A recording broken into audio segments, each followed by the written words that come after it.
Ya, baik. Eh, Selamat malam bagi rekan-rekan yang sudah bergabung. Terima kasih ya atas kehadiran rekan-rekan. Sambil menunggu peserta yang lain, mungkin saya persilahkan bagi rekan-rekan yang sudah hadir di sini untuk mengkondisikan ya virtual background-nya yang belum terpasang silahkan bisa disetting terlebih dahulu. Kemudian pastikan rekan-rekan berada di tempat yang sinyalnya paripurna gitu ya, supaya nanti kita bisa belajar dengan fokus gitu. Izin mungkin, apakah suara saya aman, rekan-rekan? Ibu Pauji mungkin bisa suara saya Aman, apakah? Bu. Aman, Bu. Oke, baik. Terima kasih Bu Fauji Sama-sama. sudah hadir. Oke, baik Ibu Nurkumala Syam. Jelas, baik. Terima kasih rekan-rekan. Oke, di sini sudah hadir beberapa ya dari sekian banyak. Hampir 100 kurang sebetulnya ya yang sudah mendaftar. Tapi mungkin ini belum semuanya hadir. Oke, di sini ada beberapa yang memang Alhamdulillah mungkin ini sebelumnya saya sampaikan untuk yang baru bergabung mungkin sebagai pemberitahuan ya bahwasanya ini merupakan salah satu program yang diselenggarakan oleh Theta Development Institute dan eh, alhamdulillahnya ini sudah seri ketiga mungkin ya untuk webinar Midwaypreneur Series gitu ya. Dan kali ini insya Allah kita akan membahas terkait satu topik yang sangat relate banget dengan kita sebagai bidan ya, yaitu bidan bisa naik kelas ya. Oke, sebentar ini masih terus bertambah peserta, Alhamdulillah. Oke, boleh mungkin saya mau kenalan dulu ya. Tadi sudah em, ngobrol sedikit dengan Ibu Fauzi ya. Suaranya mantul, Bu. Gimana? Suaranya mantul. Oh gitu ya. Yang lain apakah Bu Fauzi, apakah suara saya mantul? Tidak, Bu, aman. Oh Dari iya, saya aman, Bu. Aman. oke aman ya. Ya tadi siapa yang eh, bilang saya mantul ya? Malah suara Ibu yang mantul di saya. Siapa tadi? Ibu siapa ya? Ibu kayaknya suaranya malah agak sedikit ini ya. Sebentar.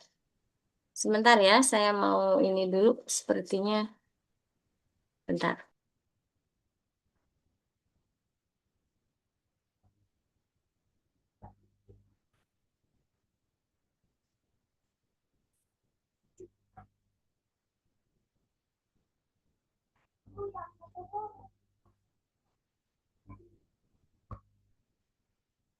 Oke, baik, mohon maaf. Oke, saya mau kenalan dulu mungkin ya. Ibu Fauzi, Ibu izin nih. Ibu dari mana, Bu? Bu Fauzi? Dari Ciamis, Bu. Dari Kebetulan Ciamis. Oke, Masya Allah. Ibu motivasinya ikut webinar kali ini apa, Bu? mungkin untuk saya pribadi bisa lebih berani ke depannya untuk buka PMP di rumah. Mhm. Karena ya selama ini banyak ketakutan ya, Bu. Untuk ini, untuk membuka layanan Iya, atau iya, oke, buka layanan. baik. Ibu udah berapa lama, Bu, TPMB-nya? TPMP belum, cuma saya dinas di rumah sakit 17 tahun. Sudah berapa tahun?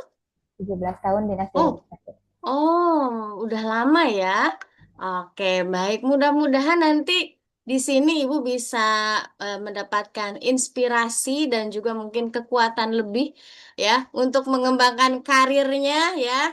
Ya, Tidak hanya di rumah sakit tapi nanti bisa praktek mandiri gitu ya Bu ya. Oke, baik. Terima kasih Ibu Fauzi ya. sama. Oke, selanjutnya mungkin di sini siapa lagi yang mau berbincang dengan saya ya?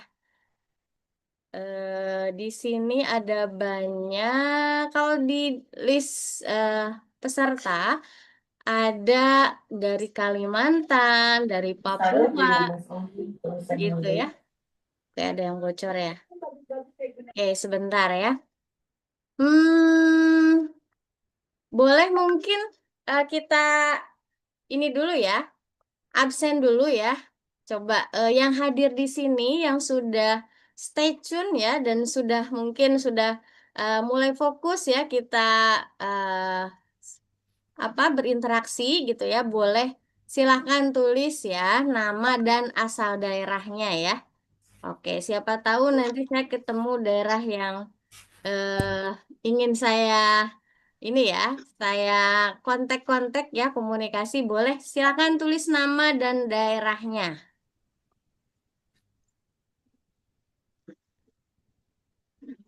Oke, sudah ada masuk. Sebentar. Cianjur, Papua Pegunungan. Oke, Ibu Nur Kumala, terima kasih ya sudah stay tune. Eh, Siska Rahayu dari Sumedang, Masya Allah. Sebentar. Siska Rahayu kayaknya saya kenal ya, Masya Allah ya.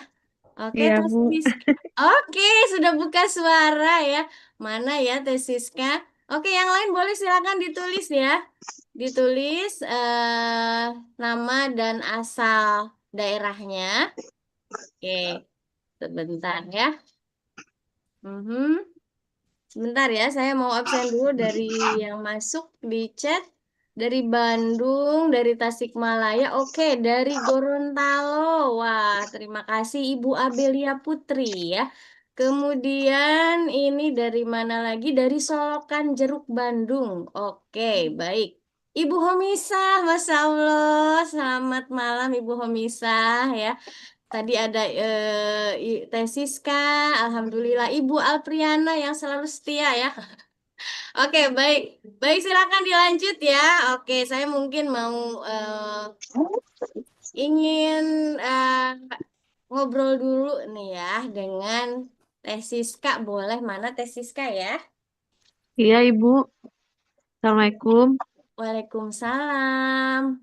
Mana Teh Siska nih? Iya, Saya ini susah ya. Ini bentar lagi di open.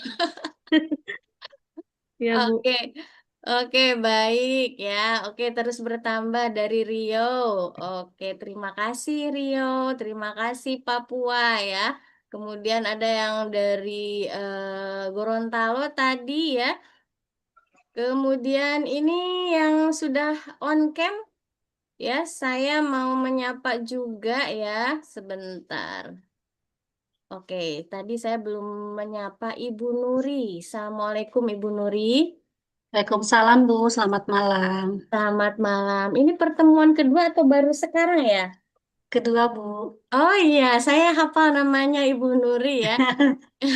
Ibu, terima kasih ini. Untuk nih, saya mau sedikit ngobrol nih, Bu.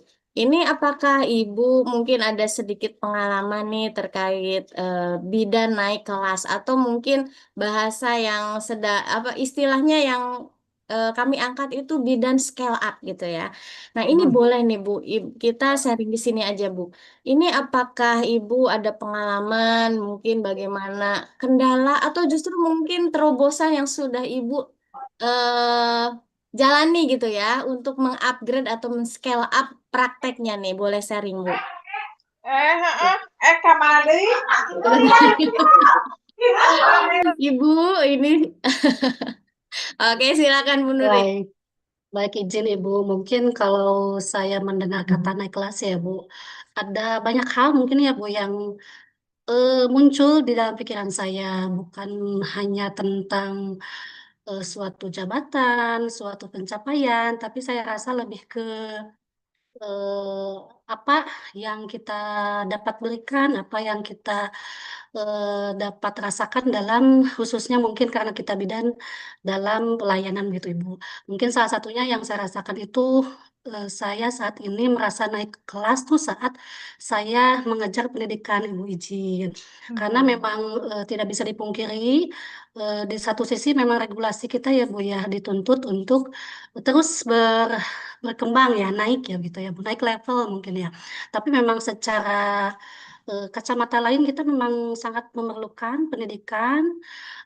Tidak jika dulu kita hanya cukup dengan D3, kita justru kalau bisa lebih dari itu begitu Ibu izin. Lalu mungkin dalam hal lain, dalam hal pelayanan ya Bu, saat ditanya naik kelas itu bukan seberapa banyak pasien, seberapa banyak pendapatan per bulan kita sebetulnya, tapi memang hal tersebut juga sangat mempengaruhi Ibu. Tapi mungkin lebih ke manfaat apa yang kita berikan kepada mereka, kepada pasien-pasien kita, kepada keluarganya, begitu. Baik dalam hal segi pelayanan, psikologis, dan yang lain-lainnya. Izin mungkin itu Ibu. Oke, baik ya, Masya Allah Ibu Nuri ya dari sisi apa namanya pendidikan juga ya sangat menunjang untuk pengembangan karirnya gitu ya, scale up dari sisi karir, kemudian juga tadi dari sisi layanannya juga mungkin kita perlu terus ya untuk mengupgrade dan mengembangkan supaya praktek kita berkelanjutan. Oke, terima kasih Ibu Nuri ya udah Ya Ibu, sama-sama. sharing-sharing. Oke, baik. Baik, kemudian ini sudah pukul 19.37 ya. Oke, kalau begitu kita mulai saja ya rekan-rekan karena ini mungkin sudah lebih ya. Oke, baik. Bismillahirrohmanirrohim. Assalamualaikum warahmatullahi wabarakatuh. Mana suaranya? Waalaikumsalam. Waalaikumsalam. Waalaikumsalam warahmatullahi warahmatullahi wabarakatuh. wabarakatuh. Baik, alhamdulillahirobbilalamin. Selamat malam, salam sejahtera bagi kita semua, rekan-rekan bidan yang luar biasa, ya. Alhamdulillah, pada kesempatan kali ini ya kita bisa bersua secara online dalam satu event yang insya Allah ya, event yang sangat luar biasa ya, yang sangat kita butuhkan, sangat relate banget dengan dunia kebidanan, dan tentunya harapannya kita semuanya senantiasa berada dalam kesehatan, dalam keadaan diberkahi oleh Allah Subhanahu wa taala ya. Kemudian tidak lupa salawat dan salam juga semoga senantiasa tercurah limpahkan kepada junjungan kita baginda Nabi Muhammad Sallallahu Alaihi Wasallam. Mudah-mudahan kita semuanya mendapatkan syafaat di yaumil kiamah. Amin ya Allah ya Rabbal Alamin. Baik, sebelumnya saya haturkan terima kasih bagi rekan-rekan bidan yang luar biasa ya karena tentunya kehadiran rekan-rekan di sini bukan sebuah kebetulan, tetapi di balik kehadiran rekan-rekan tentunya ada semangat belajar yang sangat tinggi, ada semangat yang untuk mengupgrade ya, meng-scale up ya diri maupun prakteknya gitu ya, karir maupun prakteknya. Dan insya Allah nanti di sini rekan-rekan apa ya bisa sharing ya bersama narasumber yang nanti akan memberikan banyak sekali insight-insight baru ya yang mudah-mudahan mampu menjawab pertanyaan-pertanyaan dari rekan-rekan terkait dengan topik kita kali ini yaitu bidan bisa naik kelas. Izinkan sebelumnya ya, perkenalkan saya Titis ya yang akan menjadi MC ya atau host selama kegiatan kita berlangsung. Kemudian sebelumnya mungkin mari kita buka dulu ya webinar kita kali ini dengan doa sesuai dengan agama dan kepercayaan masing-masing. Berdoa saya persilahkan.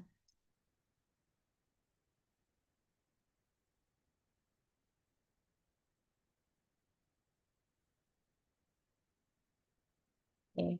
Baik, terima kasih semuanya. Baik, selanjutnya, sebelum kita hadirkan narasumber kita, ya, seperti biasa mungkin ya, kita akan sesi foto bersama dulu ya, boleh ya? Jadi silakan rekan-rekan yang belum on cam, mungkin boleh ya, dibuka dulu ya kameranya, ya nanti supaya kita terdokumentasikan ya. Oke, saya berikan waktu mungkin Ya, silakan. Sudah siap semuanya? Oke. Baik, kita akan foto dulu ya, 2 kali, shoot ya. Oke. Siap? 1, 2, 3. Oke, sekarang gaya bebas boleh ya? Siap? 1, 2, 3. Oke, baik. Terima kasih rekan-rekan. Baik, alhamdulillah rekan-rekan, kita sudah berdoa ya, sudah foto bersama juga gitu ya. Nah, baik rekan-rekan tentunya ya berbicara tentang bidan bisa naik kelas gitu ya.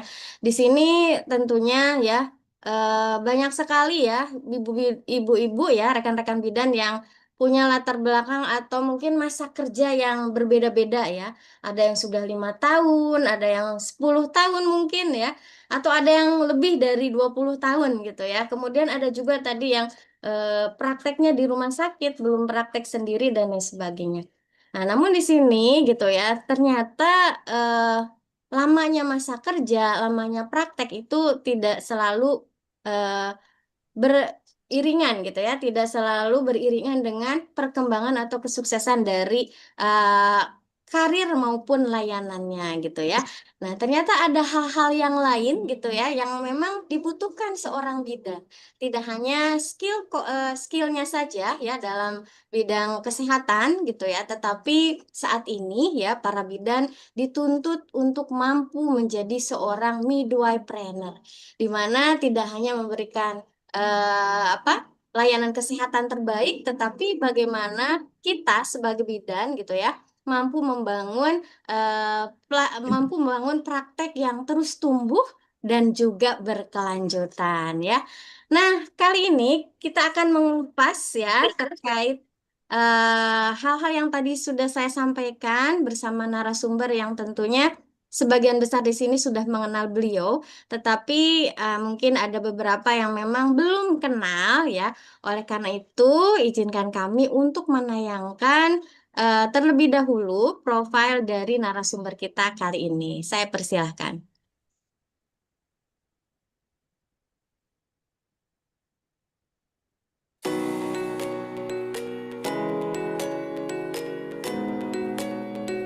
Beliau bernama Dr. Bidan Teni Nurlatifah HRSST, MCAP, CPHT, CPC, berdomisili di Cirebon, Jawa Barat, dan berprofesi sebagai bidan, trainer, dosen, konsultan, entrepreneur, professional coach, dan business design mentor. Beliau telah menempuh pendidikan formal di S2 Kebidanan Universitas Padjadjaran Bandung dan S3 Kedokteran Universitas Brawijaya. Beberapa sertifikasi yang telah beliau dapatkan diantaranya adalah Finance Planner, Certified Public Speaker, Certified Talents Mapping, Certified NLP Practitioner, Professional Hypnotherapist, Master Trainer Online Learning, Certification Business Design Mentor, Coaching Competency Certification Program, dan tenaga pelatih kesehatan sertifikasi Kemenkes RI. Saat ini, beliau berkegiatan mengajar sebagai business coach, sebagai founder dan direktur dari Theta Development Institute, mengisi training dan seminar, Ketua Korwil Aibkin Jawa Barat, founder Rumah Healing Indonesia, konsultan pengembangan diri dan financial planner, anggota Kolegium Kebidanan Indonesia, bidang keanggotaan dan kerjasama, dan sebagai pengurus daerah Ikatan Bidan Indonesia, Provinsi Jawa Barat bidang pengembangan organisasi. 4 buku yang sudah ditulis beliau bersama tim diantaranya adalah Standar Prosedur Operasional Pelayanan Kebidanan edisi 2, Ultimate Public Speaking Guide, Mengabdi dengan Ilmu Berhikmah, Sepenuh Kolbu, dan Kebijakan dalam Kebidanan. Sejak tahun 2017, beliau telah membuka kelas kuliah WhatsApp sebanyak 6 batch, mendampingi para bidan dalam menyusun perencanaan keuangan pribadi dan klinik secara sistematis. Selain itu, beliau berpengalaman sebagai coach dan mentor keuangan, membantu bidan, baik dosen, praktisi, maupun pemilik klinik untuk mencapai tujuan finansial mereka secara terarah dan berkelanjutan. Sebagai business design mentor, beliau fokus mendampingi pengelolaan keuangan klinik agar praktik kebidanan dapat tumbuh lebih profesional dan berdaya saing. Melalui pendampingan ini, banyak bidan yang berhasil mengubah mindset tentang uang, mengelola keuangan dengan baik, memiliki dana darurat, serta mulai berinvestasi. Beliau bisa dihubungi melalui akun Instagram @tennynhr atau nomor WhatsApp 0852 2349 6008 atau melalui akun TikTok Dr. Tenny Nurlatifah HR.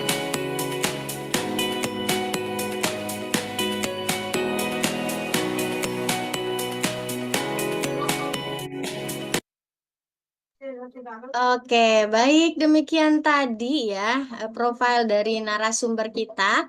Baik, Assalamualaikum Ibu Dr. Tenny. Waalaikumsalam warahmatullahi wabarakatuh. Alhamdulillah, gimana Ibu, sehat? Alhamdulillah. Alhamdulillah, Ibu ini ada sekitar 50 ya peserta yang dari berbagai daerah gitu ya, dari Sabang sampai Merauke katakan begitu ya. Yang sudah penasaran nih Bu, bagaimana caranya nih para bidan supaya naik kelas gitu ya. Oke, langsung saja mungkin saya persilakan kepada Ibu Dr. Tenny, waktu dan layar saya persilakan. Baik, terima kasih Bu Titis ya. Selamat malam semuanya. Assalamualaikum warahmatullahi wabarakatuh. Waalaikumsalam warahmatullahi Waalaikumsalam warahmatullahi wabarakatuh. Ibu jelas ya suara saya ya? Jelas, Bu. Jelas. Baik, saya senang sekali ya ibu-ibu ini bertambah terus pesertanya ya. Dan ini sudah Bu Titis tadi bilang 3 ya. 4 deh kayaknya ya untuk kegiatan webinarnya ini ya. Dan luar biasa ini bidan-bidan ya dari Sabang sampai Merauke terus belajar ya. Oleh karena itu yang pertama adalah saya sangat berucap syukur kepada Allah Subhanahu wa taala, saya bisa sharing bersama ibu-ibu semuanya ya, bisa saling menebar manfaat di sini ya, di Teta. Saya ucapkan terima kasih kepada Pak Tata ya, di balik program-program Teta yang luar biasa. Beliau adalah eh, yang membuat ide, yang mendesain program. Terima kasih Pak Tata dan juga seluruh tim ya, Bu Titi, Agil, Teh Mega dan semuanya mungkin freelancer di Teta ya. Terima kasih yang sudah berkontribusi dalam kegiatan-kegiatan webinar yang ini sangat open ya, siapapun boleh mengikuti. Apa namanya, supaya kebermanfaatannya ini semakin terasa, seperti itu. Alhamdulillah alhamdulillah alhamdulillah. Allahumma sholli ala sayyidina Muhammad wa ala ali sayyidina Muhammad. Semoga selalu ya sholawat terlimpah curahkan kepada Nabi Muhammad, kepada keluarganya, kepada para sahabat pengikut dan mudah-mudahan kita mendapatkan syafaatnya nanti di yaumil akhir. Baik teman-teman semuanya, bismillah ya. Kita hari ini mau bicara tentang ini judulnya ada di ini ya, di apa, di background ya, bidan bisa naik kelas. Ibu-ibu sekarang udah naik kelas belum?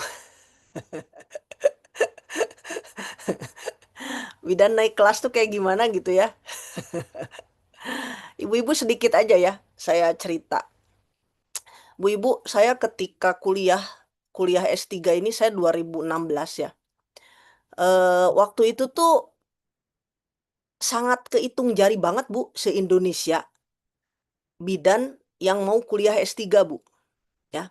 Bahkan mungkin nyaris nggak kepikiran gitu. Ngapain sih bidan gitu ya kuliah S3. Sampai saya sendiri gitu ya, oleh teman saya sendiri gitu. Masih ingat banget waktu di Jakarta ada sebuah event gitu ya, kita kumpul. Saya lagi ngomongin tentang kuliah S3. Teman saya itu bilang, "Ah, Mbak mau ngapain sih perempuan kuliah gitu S3 apalagi bidan, setinggi-tingginya kita sekolah kita nggak akan bisa nyaingin dokter," katanya gitu ya. Nah, jadi teman-teman semuanya, itu cara pandang gitu ya, itu cara pandang teman saya dulu gitu ya. Nah, tetapi alhamdulillah ya, saya tetap kuliah gitu ya.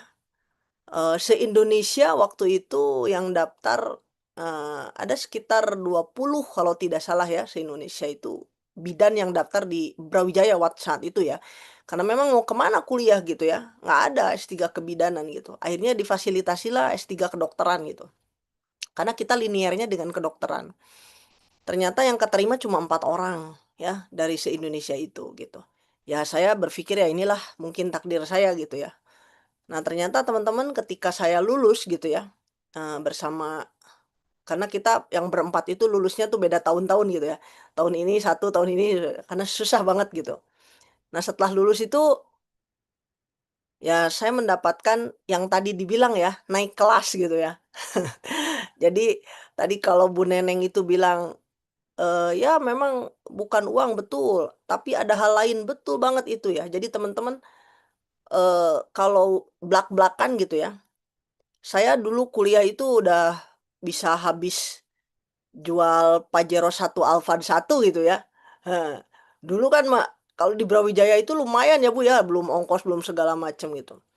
Tapi ternyata ketika saya lulus, saya ingat banget kata Pak Tata, "Bu, tenang aja Bu, nanti setelah lulus Ibu akan dapat berkali-kali lipat."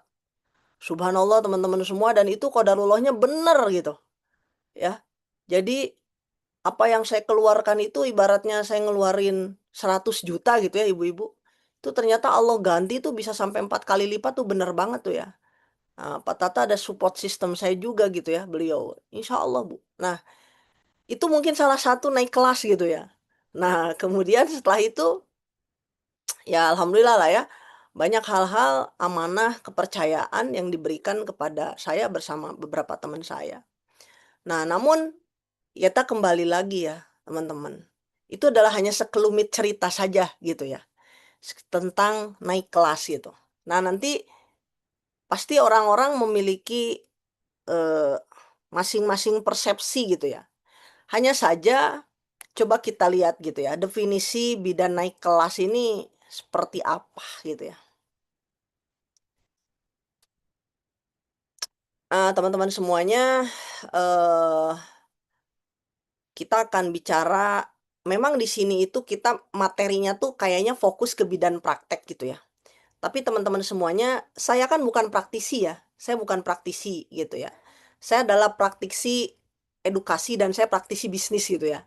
Nah, tetapi saya bisa ya, ibaratnya Allah ini memberikan kemampuan kepada saya bersama tim membantu teman-teman yang praktek ini bisa scale up ya. Jadi kalau di dalam dunia edukasi ya teman-teman, ada orang yang ya kalau teman-teman tahu pelatih pelatih timnas ya, pelatih timnas ya, pelatih timnas yang orang Korea gitu kan. Dia tidak jago-jago amat gitu ya, main sepak bola gitu. Tapi kenapa dia bisa menjadikan Indonesia bisa masuk dalam Piala Dunia gitu. Jadi teman-teman memang ada skill-skill ya yang dimiliki oleh orang, dan kalau saya bilang itu yang namanya talent ya yang Allah berikan kepada beberapa manusia di bumi ini yang tugasnya memang membantu orang gitu ya. Dan itu memang salah satu misi dalam hidup saya ya. Bagaimana saya ingin menjadikan brand ambasadornya Tuhan gitu ya. Jadi Tuhan saya adalah Allah.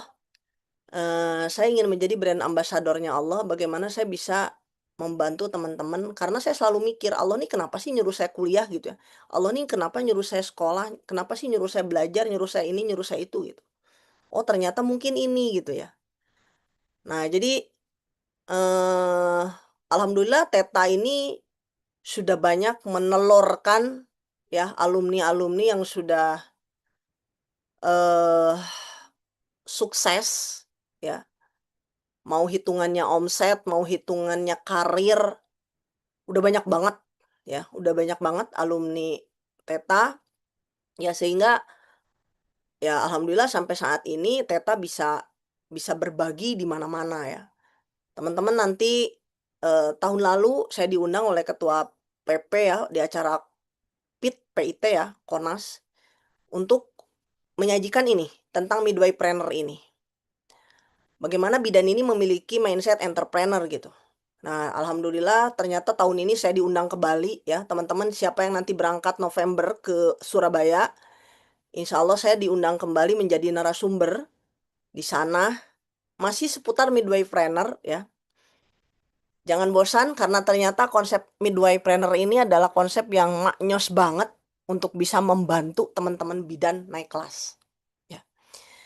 Oke teman-teman semuanya, teman-teman tadi sudah kenalan ya. Nah teman-teman, kenapa sih bidan ini sulit naik kelas? Jadi teman-teman dulu mungkin kita sering ya melihat atau mendengar atau bahkan merasakan gitu ya, bahwa bidan ini levelnya tuh apa ya? Levelnya tuh kalau banding-bandingan level kayaknya di bawah dokter gitu ya. Ini cara pandang ya. Kalau saya kan nggak melihat seperti itu. Nggak ada tuh yang namanya profesi satu lebih tinggi daripada profesi yang lain, nggak ada. Tapi kalau di mata masyarakat kan, mohon maaf banget ya. Mungkin ada yang orang tuanya dokter, ada yang suaminya dokter, ada yang anaknya dokter, mohon maaf. Banyak orang yang melihat profesi dokter ini profesi yang paling tinggi derajatnya gitu ya. Bahkan bidan itu kalau ke dokter itu punten-punten kadang kayak asisten ke bosnya gitu. Ini yang dari dulu saya geli gitu ya Bu ya. Ini yang dari dulu saya geli gitu. Kalau saya ke lapangan kenapa mesti begitu? Memang kenapa gitu. Dan ternyata ini mengakar banget sampai saat ini. Yang pertama, ketika kita melihat dokter itu seolah-olah adalah profesi yang paling tinggi derajatnya. Yang kedua, para bidan berlomba-lomba ingin anaknya jadi dokter gitu. Nah, menurut saya ya, itu cara pandang yang salah. Karena sekali lagi ya, tidak ada satu profesi di dunia ini yang ada tingkatannya gitu, nggak ada. Jadi kita dengan dokter itu mitra ya. Hanya beda kewenangan aja, hanya beda cara pandang aja dan beda filosofi aja sebetulnya.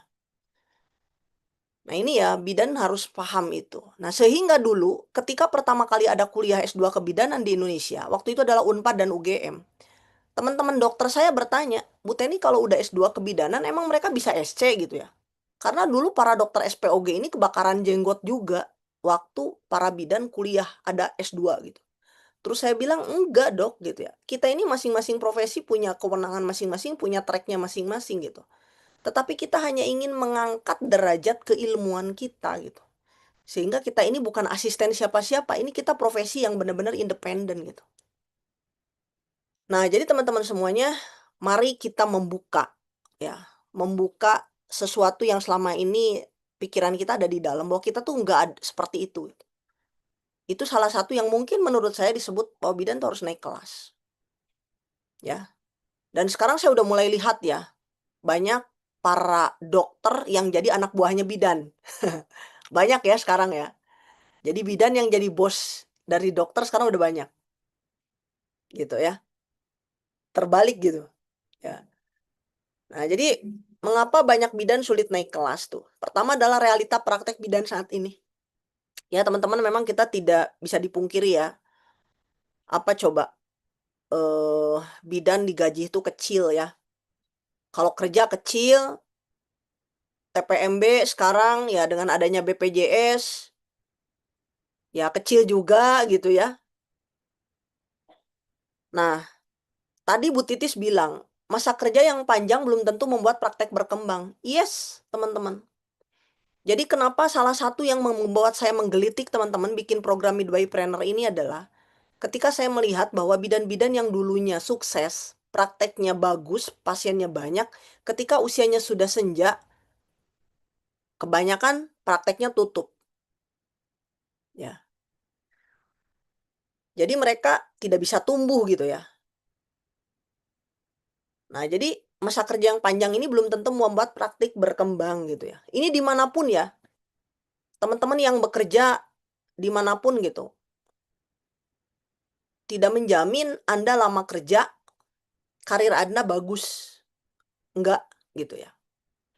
Kemudian perbedaan bidan yang hanya bertahan dengan bidan yang terus tumbuh. Nah, ini yang saya lihat gitu ya. Teman-teman bidan ini senang berada di zona nyaman. Ya, saya kadang kalau udah mulai greget, saya sudah bilang, hey, hey, hey, sadar gitu ya. Kenapa? Usia kita ini terbatas. Kemudian kita harus punya timeline gitu ya. Sampai kapan kita harus bekerja menggunakan fisik gitu ya. Dan setelah itu bagaimana kita ini bisa memiliki passive income.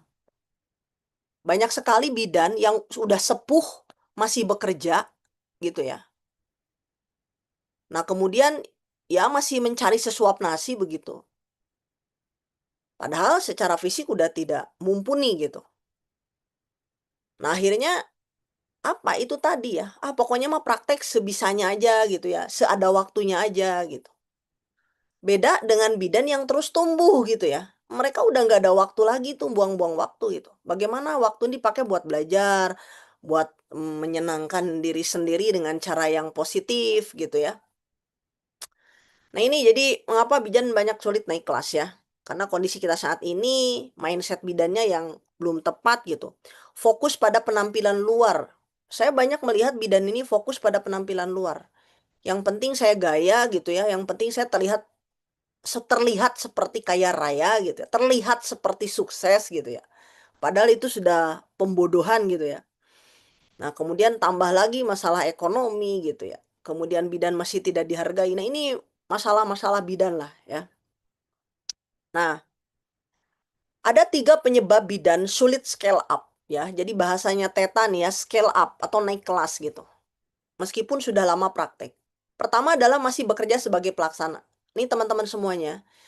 Saya melihat bahwa bidan-bidan yang praktek ini masih kerja pakai fisik gitu loh. Nggak mikir. Jadi saya selalu bilang ya sama bidan-bidan praktek. Kamu dari pagi ngapain? Ya nunggu pasien gitu. Selama nunggu pasien kamu ngapain? Ya scrolling TikTok gitu. Terus saya bilang ya kamu harusnya di saat nunggu pasien itu kamu mikir apa yang bisa kamu lakukan dengan tempat praktek kamu gitu. Ya. Nah, jadi banyak teman-teman kita mau yang praktek, mau yang kerja itu tidak menganggap bahwa tempat prakteknya itu aset gitu. Ya. Akhirnya ya gimana sih kerja zona nyaman aja gimana? Udahlah yang penting uang masih cukup gitu. Ya. Jadi semua dikerjakan sendiri, susah percaya sama orang lain, sulit berkembang gitu ya. Kemudian tidak memiliki sistem yang jelas. Pelayanan berjalan tapi tanpa standar. Keuangan, pemasaran, operasional belum tertata. Ini yang hampir 99% ya. Ini kan Teta sudah banyak ya. Saya terutama sudah banyak ke lapangan ya. Gitu. Jadi ya udah praktek seadanya aja gitu ya. Kemudian tidak membangun nilai tambah. Teman-teman sekarang jumlah bidan tuh berapa? Jawa Barat berapa? 300.000 gitu ya. Pokoknya banyak banget lah gitu ya. Kompetisi kita ini ya.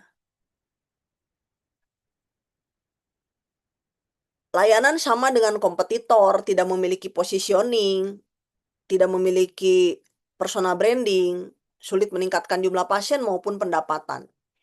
Ini dimanapun ya, tidak hanya teman-teman yang praktek, teman-teman yang bekerja dimanapun ya begitu aja gitu. Ya. Jadi kadang saya ketemu gitu misalkan ya sama alumni gitu. Kemudian ngobrol, terus saya bilang, "Kok kamu masih di sini ya?" "Iya." "Kamu jadi apa?" "Ya begini aja Bu dari dulu." "Kamu udah 10 tahun, 15 tahun kamu masih begitu-begitu aja. Gimana rencanamu?" Gitu. Nah, hal-hal obrolan-obrolan seperti itu tuh bisa saya ungkap gitu ya.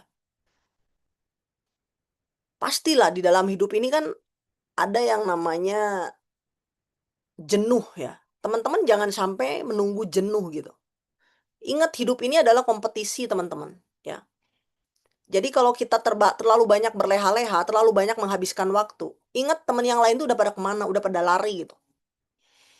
Ya.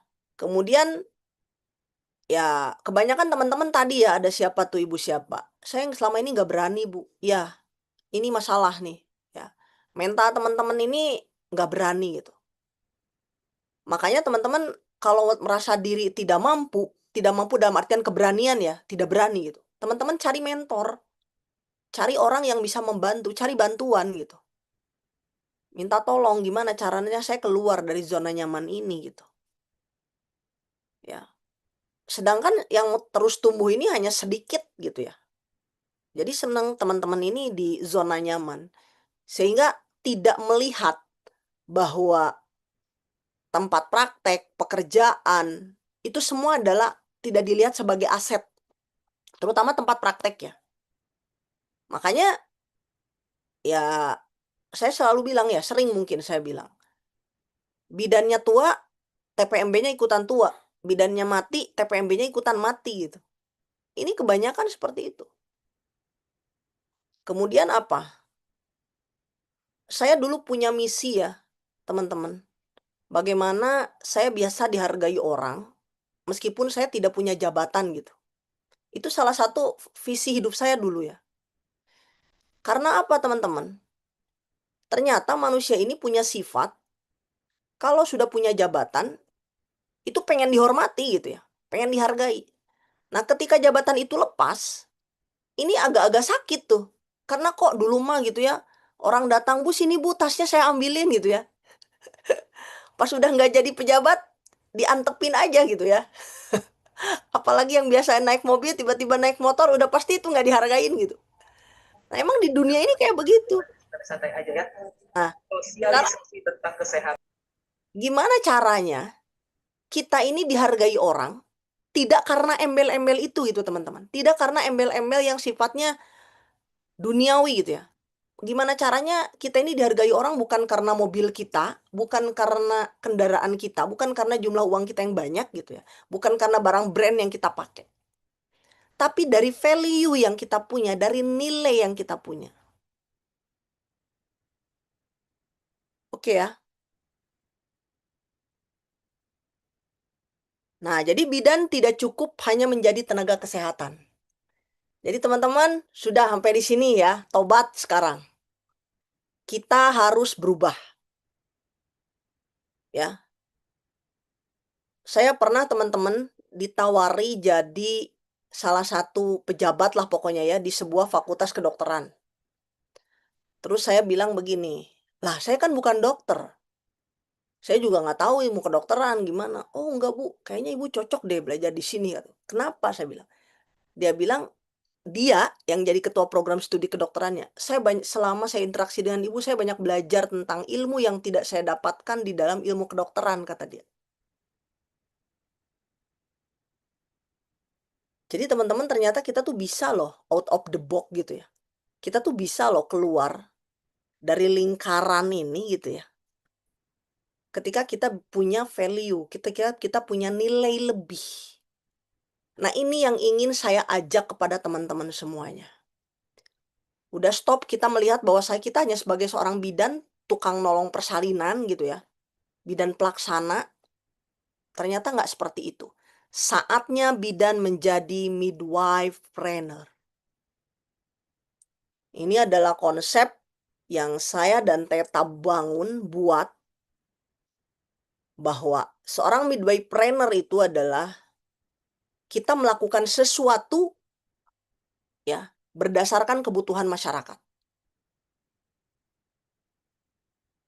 Ketika banyak aturan yang mengatur ABCD, contohnya BPJS misalkan. Kalau teman-teman fokusnya hanya ke BPJS, kepada aturan-aturan pemerintah, saya yakin teman-teman tidak akan tumbuh. Capek. Aturan pemerintah ini harus nyesuaiin lagi, aturan pemerintah ini. Udah capek aja terus-terusan di sana. Sampai saya bilang sama teman-teman semuanya, apakah satu-satunya BPJS yang membuat kamu jadi tidak tumbuh? Kalau saya tanya begitu, teman-teman juga kan nggak akan bisa jawab. Ujung-ujungnya, nggak juga ya Bu ya?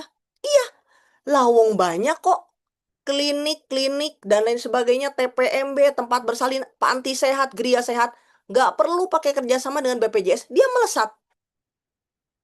Apalagi kalau teman-teman sudah masuk ke dunia digital. Contoh Halodoc. Halodoc sekarang kalau dibandingkan dengan rumah sakit besar di Indonesia, apakah itu Siloam, Mayapada, Hermina, omsetnya sudah jauh lebih 10 kali lipat daripada mereka. Halodoc ibu-ibu semuanya. Halodoc punya tempat nggak? Punya rumah sakit nggak? Enggak. Dia itu virtual Halodoc itu. Teman-teman tahu nggak berapa triliun dia meraup untung dalam 1 tahun? Itu 12 triliun. Teman-teman, saya ikut di komunitas namanya ASEAN Tiger School ya. ASEAN Tiger School itu salah satu bidang bisnisnya adalah healthcare. Jadi saya banyak belajar tentang bagaimana pengelolaan manajemen pelayanan kesehatan. Mau klinik, rumah sakit, semua udah saya pelajari, Bu. Sampai kepada rumah sakit Hermina, kemudian Harapan Kita ya, yang karyawannya sampai 10.000, begitu. Jadi coba teman-teman pikir ya, Halodoc sekali lagi ya. Nggak punya rumah sakit, nggak ada. Dokternya di mana? Dokter dengan pasien nggak kenal. Kok bisa omsetnya sampai 12 triliun 1 tahun? Ini karena apa? Karena pola pikir entrepreneur. Oke ya teman-teman semuanya, sampai di sini dulu. Mudah-mudahan teman-teman udah mulai panas. Siapa yang ingin naik kelas? Silakan saya serahkan dulu ke panitia sebelum dilanjut. Oke, baik. Terima kasih ya. Tadi sudah materi yang luar biasa ya. Insya Allah mudah-mudahan menyemangati rekan-rekan semua ya kita selaku bidan. Baik, selanjutnya mungkin ada informasi ya yang ingin kami sampaikan ya. Tadi kita sudah menyimak gitu ya dan mendengarkan terkait materi. Ternyata untuk naik kelas itu ya kita tidak cukup dengan pengalaman dan juga kemampuan dalam melayani kesehatan gitu ya, dalam pelayanan kesehatan saja, tetapi dibutuhkan banyak skill ya untuk terus mengembangkan diri ya, baik dalam karir maupun layanannya gitu ya.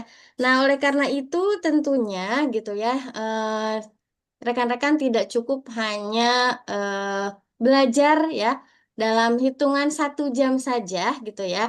Nah, oleh karena itu kami dari Tata Development Institute gitu ya mengundang rekan-rekan semuanya ya yang ingin belajar lebih dalam lagi gitu ya terkait apa saja sih yang harus kita lakukan gitu ya untuk bisa scale up gitu ya.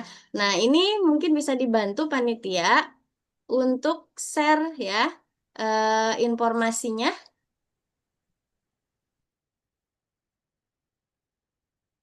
Oke, nah di sini ya kami akan menyelenggarakan workshop Midwaypreneur seri 3 gitu ya, di mana nanti pertanyaan-pertanyaan terkait bagaimana sih kita memulai untuk bisa naik kelas gitu ya. Mungkin rekan-rekan yang tadi yang belum punya TPMB atau misalkan sudah punya TPMB tetapi gitu ya untuk finansialnya ya masih belum berkembang gitu ya. Kemudian juga mungkin dari sisi jangkauan pasiennya juga belum berkembang sesuai dengan harapan. Nah, di sini ya rekan-rekan akan sharing bersama gitu ya dengan pakarnya bagaimana kita untuk memahami ya eh, bagaimana sih kondisi keuangan yang sehat gitu ya. Apakah finansial dari tempat praktek kita atau klinik kita ini apakah keadaannya sehat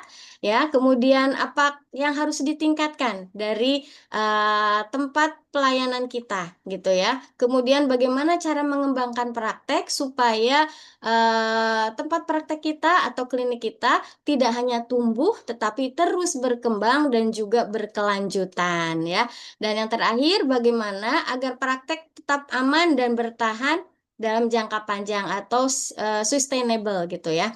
Nah, jadi nanti rekan-rekan ya dengan mengikuti workshop Midwaypreneur seri ini tentunya akan mendapatkan output ya berupa bagaimana untuk mengembangkan layanan, kemudian juga bagaimana scale up dari sisi kompetensinya, bagaimana scale up dari sisi karirnya, dan juga bagaimana untuk men-scale up finansialnya ya. Jadi supaya nanti finansialnya juga tidak stuck begitu-begitu saja ya, tetapi terus bertumbuh, berkembang sampai akhirnya bisa mengembangkan layanan dan juga karir ya rekan-rekan sebagai bidan ya.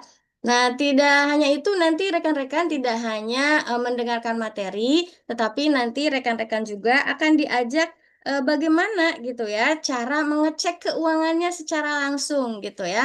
Nah, nanti akan ada semacam worksheet gitu ya untuk mengukur kondisi keuangan kita, kemudian juga jenis layanan apa atau langkah-langkah seperti apa untuk meningkatkan karir dan juga kompetensi kita sesuai dengan kondisi kita masing-masing. Dan tentunya juga nanti akan diajak untuk menyusun roadmap praktik masing-masing dalam jangka waktu 5 tahun ke depan ya. Nah, itu terkait materi dan juga praktek ya yang akan dikupas dalam workshop Midwaypreneur seri 3 ya.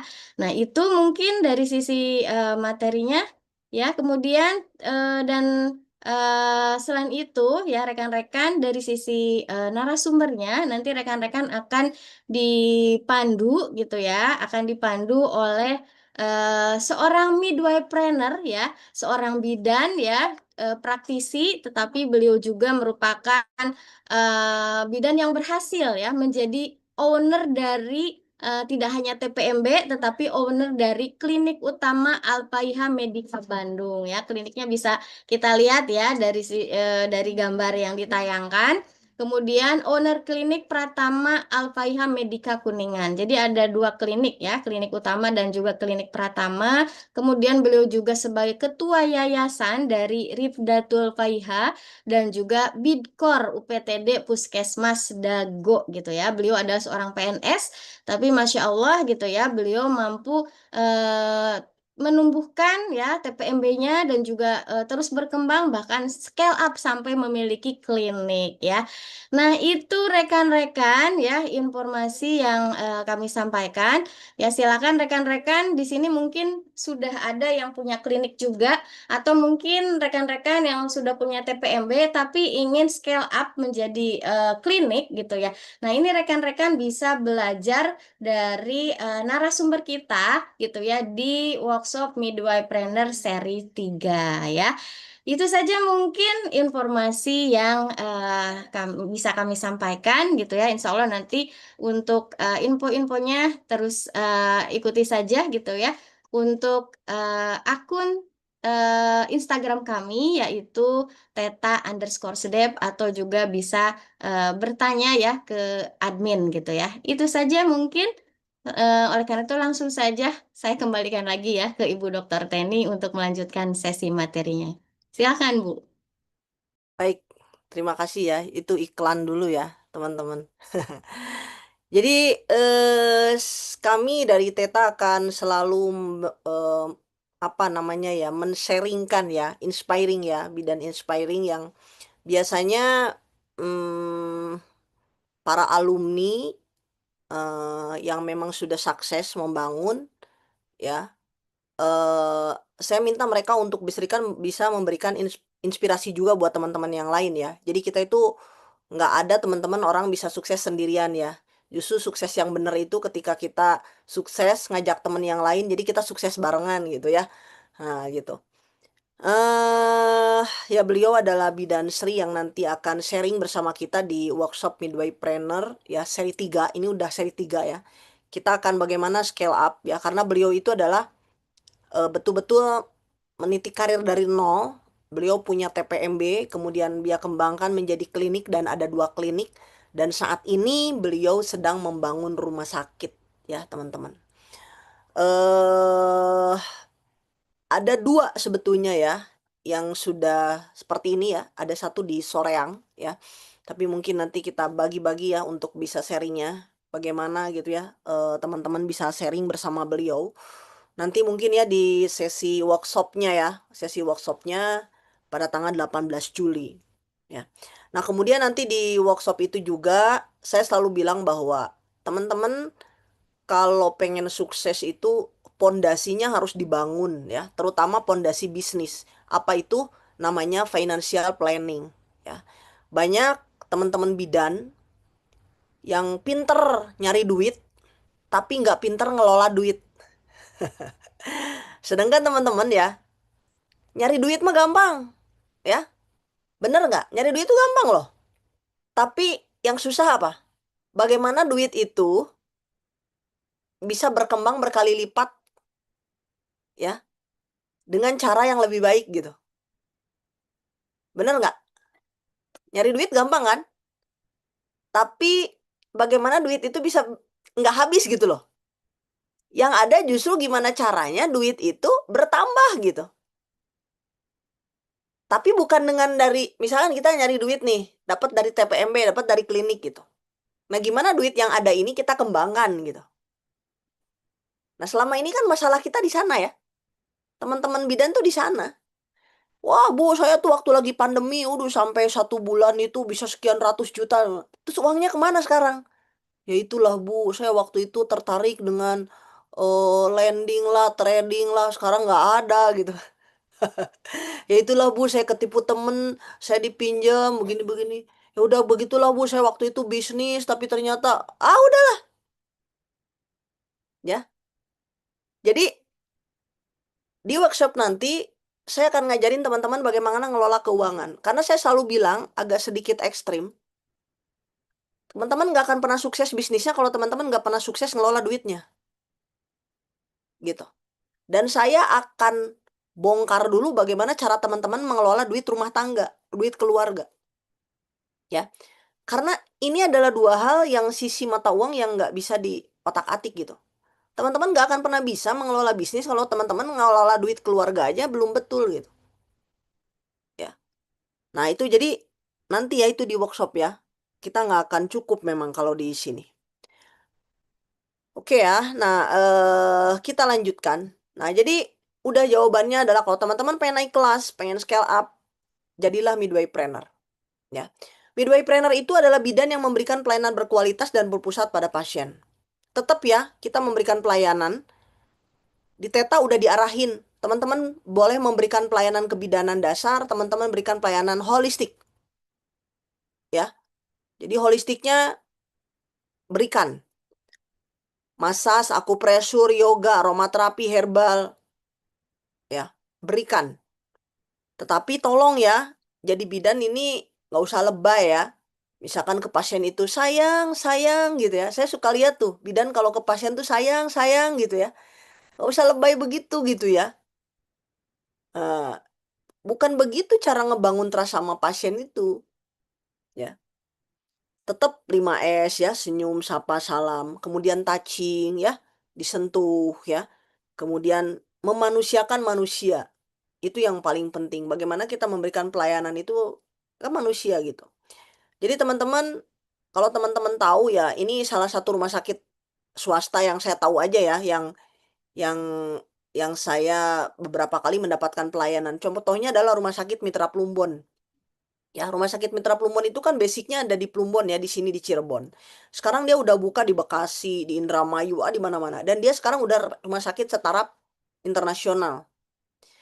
Teman-teman semuanya, kalau kita masuk ke rumah sakit Mitra Plumbon, pas datang ke UGD itu nggak ada yang, ibu, nggak ada yang begitu gitu. Itu satpamnya langsung sigap, langsung kita dipersilakan duduk, tiba-tiba ada perawat langsung periksa, setelah diperiksa langsung dibawa ke eh, tempat ada bed gitu ya. Kemudian ada dokternya ramah-ramah, baik-baik, listeningnya tuh bener gitu. Saya bilang, nah yang begini nih, makanya nggak heran. Saya bilang kalau Rumah Sakit Mitra Plumbon sebegini pesatnya gitu. Sampai udah kayak mall ya sekarang Rumah Sakit Mitra Plumbon itu. Semua makanan modern ada di sana.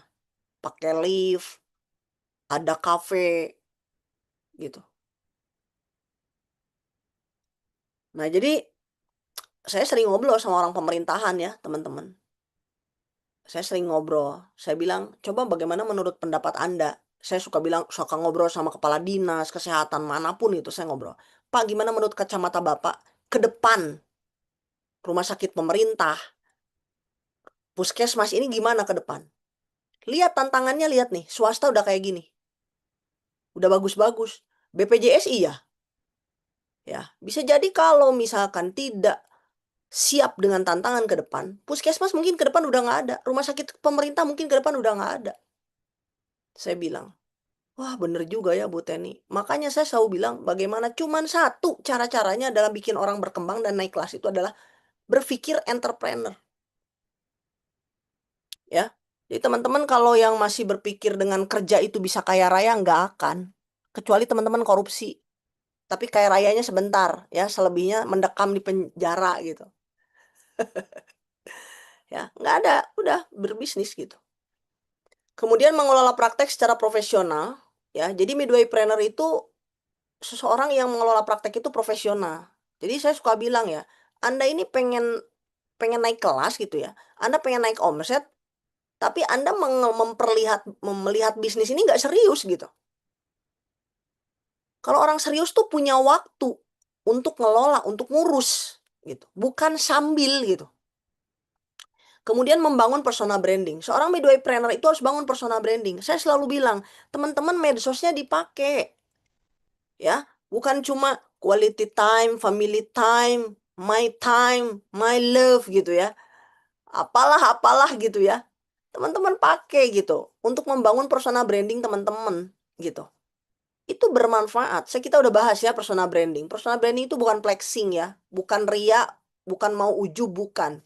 Personal branding itu ingin memperlihatkan value kita sehingga kita bisa membantu orang. Mengembangkan layanan yang bernilai tambah ya. Teman-teman, berikan layanan-layanan yang memiliki nilai positif. Kalau teman-teman lihat sekarang yang kemarin pada datang ke Lisbon ya, Portugal, itu bidan-bidan yang keren-keren menurut saya, bidan-bidan praktisi yang memang TPMB-nya itu banyak pasiennya gitu ya. Karena apa? Karena memang dia punya layanan tambah gitu. Sehingga udah nggak standar lagi, dia udah nggak mikir lagi masalah BPJS gitu. Kemudian midwaypreneur itu adalah yang mengelola keuangan dan bisnis dengan baik. Ya. Jadi teman-teman bagaimanapun kalau teman-teman punya TPMB, itu tuh bisnis teman-teman. Selama di situ ada aktivitas jual beli, itu namanya aktivitas bisnis. Oleh karena itu perlakukanlah dia sebagai bisnis. Kalau bisnis ada manajemen yang harus dikelola. Gitu. Oke ya. Nah, jadi gimana nih sekarang teman-teman langkah awal naik kelas? Pertama adalah evaluasi kondisi praktek saat ini. Teman-teman sadari dulu gitu. Teman-teman sekarang ada di kondisi mana? Teman-teman yang bekerja, teman-teman yang praktek, teman-teman yang berkarir, silakan cek teman-teman sekarang ada di mana. Sudah berapa tahun teman-teman ada di posisi itu? Kalau ngelihat tempat praktek sudah berapa tahun teman-teman tempat prakteknya kayak gitu-gitu aja. Kemudian setelah itu, setelah tahu ya, teman-teman bisa mendiagnosis sendiri, tentukan visi pengembangan praktek. Teman-teman harus punya visi. Misalkan, oh saya 5 tahun lagi saya mau jadi klinik gitu ya. Klinik, misalkan klinik Pratama dulu deh gitu ya. 2 tahun kemudian baru saya mau jadi klinik utama misalkan. Setelah itu saya mau bikin holistic care, wellness center gitu. Terserah. Yang jelas teman-teman harus punya visi bagaimana mengembangkan bisnis teman-teman. Kemudian bisa saja teman-teman juga diversifikasi bisnis misalkan ya. Banyak cara lah ya. Cara mengembangkan ini nggak terus growth naik gitu ya. Teman-teman misalkan uangnya udah terkumpul, lah saya pengen bikin holistic care Bu, terpisah, saya pengen bikin gria sehat, saya pengen bikin panti sehat. Kemarin ya bulan Juni kita bawa, mungkin ada ya di sini yang ikut ya, beberapa peserta dari Teta yang kita bawa ke salah satu alumni kita ya, Bu Leti namanya ya. Beliau alumni hampir semua, beberapa pelatihan, workshop dia ikut sampai jadi gitu ya. Jadi teman-teman kalau ikut kegiatan di Teta, kalau bisa jangan setengah-setengah ya, semuanya ikuti. Kenapa? Karena itu yang membuat teman-teman jadi utuh. Jadi ketika ngepraktekinnya tuh gampang gitu. Nah itu Bu Leti itu salah satunya ya. Dia bikin panti sehat, dia ada TPMB, dia bikin panti sehatnya juga gitu. Namanya Rara Holistic Care. Dan luar biasa ya, pencapaiannya itu sangat keren banget ya, 5 tahun sampai bisa jadi seperti ini. Oke, silahkan ya teman-teman punya visi mau dikembangkan, mau didiversifikasi seperti apa. Kemudian susun prioritas ya. Kalau teman-teman merasa ada masalah yang paling urgent di mana? Yang namanya bisnis itu harus ada manajemen. Apakah di SDM dulu, apakah di keuangan dulu, apakah di layanan dulu gitu ya. Apa yang mau diperbaiki? Pelan-pelan teman-teman ya. Learning by doing gitu ya. Teman-teman belajar sambil dikerjakan gitu ya. Jadi jangan belajar aja terus dikerjakan enggak gitu ya. Atau dikerjakan tanpa ilmu enggak. Jadi teman-teman dikerjakan ya, tapi sambil teman-teman terus belajar. Insya Allah ya, Teta selalu mendampingi. Ya, kita selalu mendampingi. Ini udah banyak lah, program ini udah berjalan udah hampir 8 tahun. Kemudian tingkatkan kompetensi ya, teman-teman harus punya skill. Jadi saya selalu bilang, anak saya contoh nih ya, nanya sama saya, Bu, gimana caranya Pelan Noel. ngumpulin modal buat bisnis gitu ya. Eh, terus modalnya apa? Wah, dan lain sebagainya. Saya kepada siapapun saya jawab, kalau kamu mau bisnis, modalnya itu adalah investasi leher ke atas. Ilmu. Jadi kalau kamu punya duit 1 juta, beli pelatihan yang mendukung terhadap bidang yang akan kamu kerjakan. Jadi teman-teman, apa sih yang membuat, salah satu yang membuat bidan gitu-gitu aja, yang membuat kita nggak scale up, itu karena kita memang nggak ada ilmunya. Jadi teman-teman, alhamdulillah bersyukur ya, bisa berkumpul di sini, teman-teman pasti punya insight tertentu, tingkatkan skillnya. Kompetensi bisnis, harus mau belajar bisnis, harus mau belajar kepemimpinan, manajemen, belajar marketing, harus mau.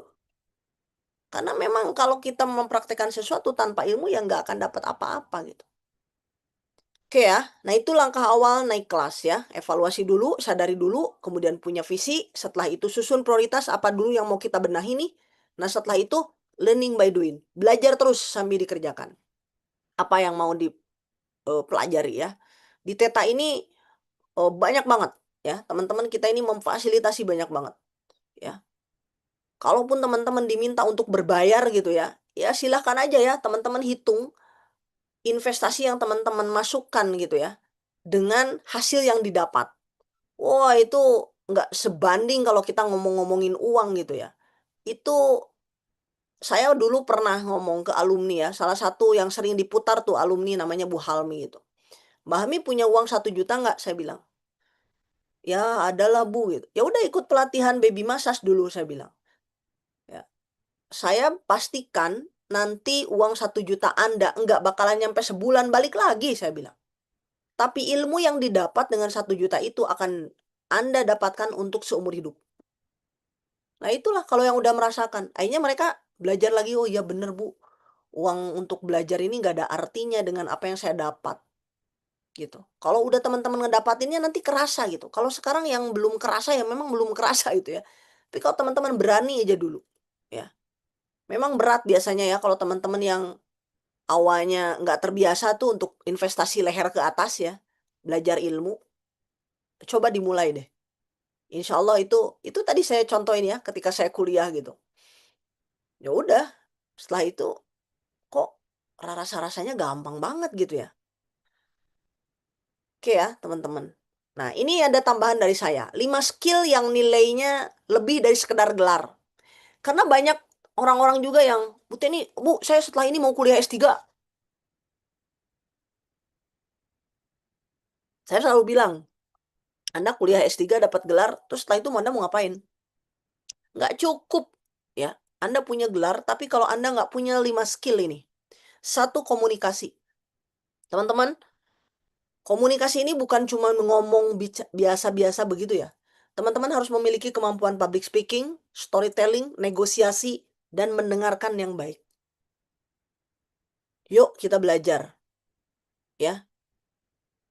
Inilah satu skill dasar pertama yang bisa membuat orang tuh bisa diterima di mana saja, bisa mempengaruhi orang, ya, bisa ngobrol dengan siapapun.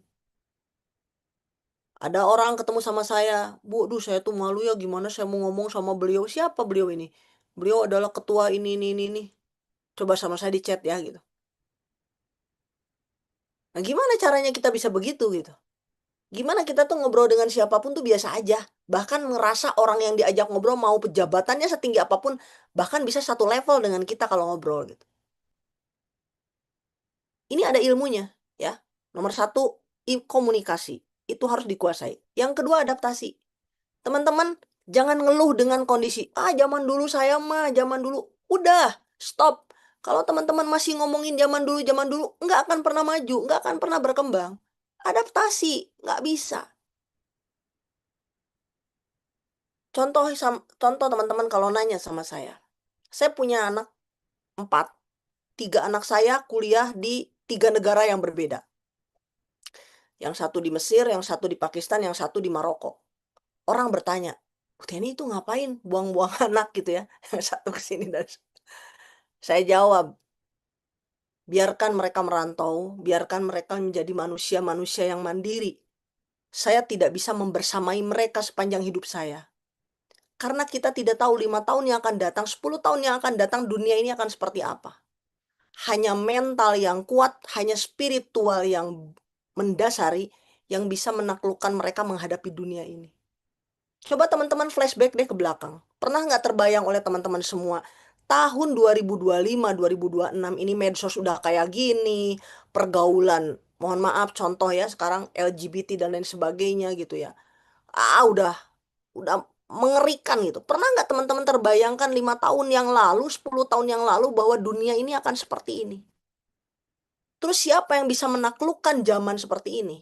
Orang yang pondasi spiritualnya kuat, orang yang memiliki ilmu yang tinggi, orang yang memiliki sumber daya yang ada di dunia. Salah satunya punya harta. Jadi adaptasilah ya. Stop kita ngomong anak zaman dulu. Aduh, saya mah dari sekarang udah tua atuh. Enggak.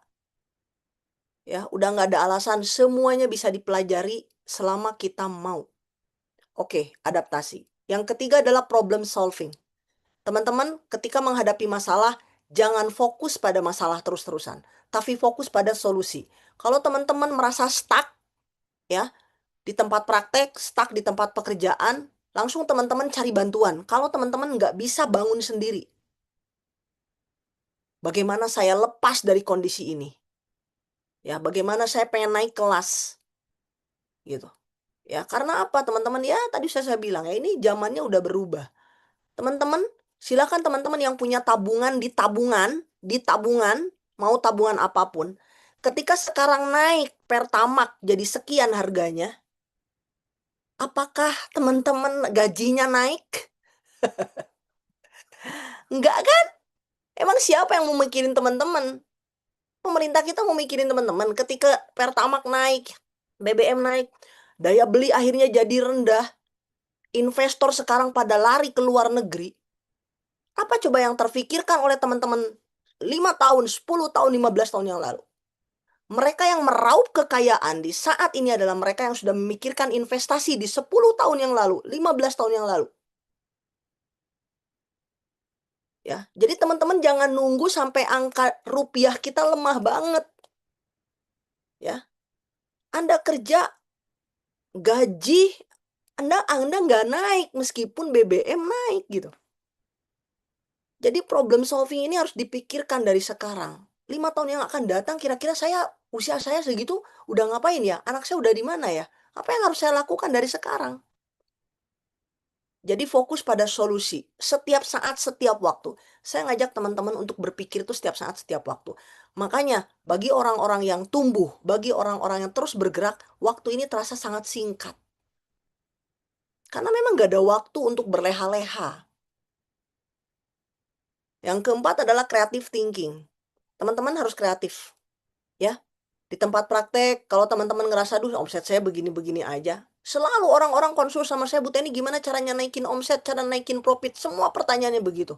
Kalau saya tanya, apa yang udah Ibu lakukan? Ya begini-begini aja sih dari dulu. Ya kalau Anda melakukan hal yang sama, ya akhirnya hasilnya sama gitu. Ya, jadi kita harus kreatif. Apa yang bisa kita lakukan? Dimanapun Anda bekerja ya. Ya Bu, udah saya mau terbatas atau waktu juga terbatas. Enggak.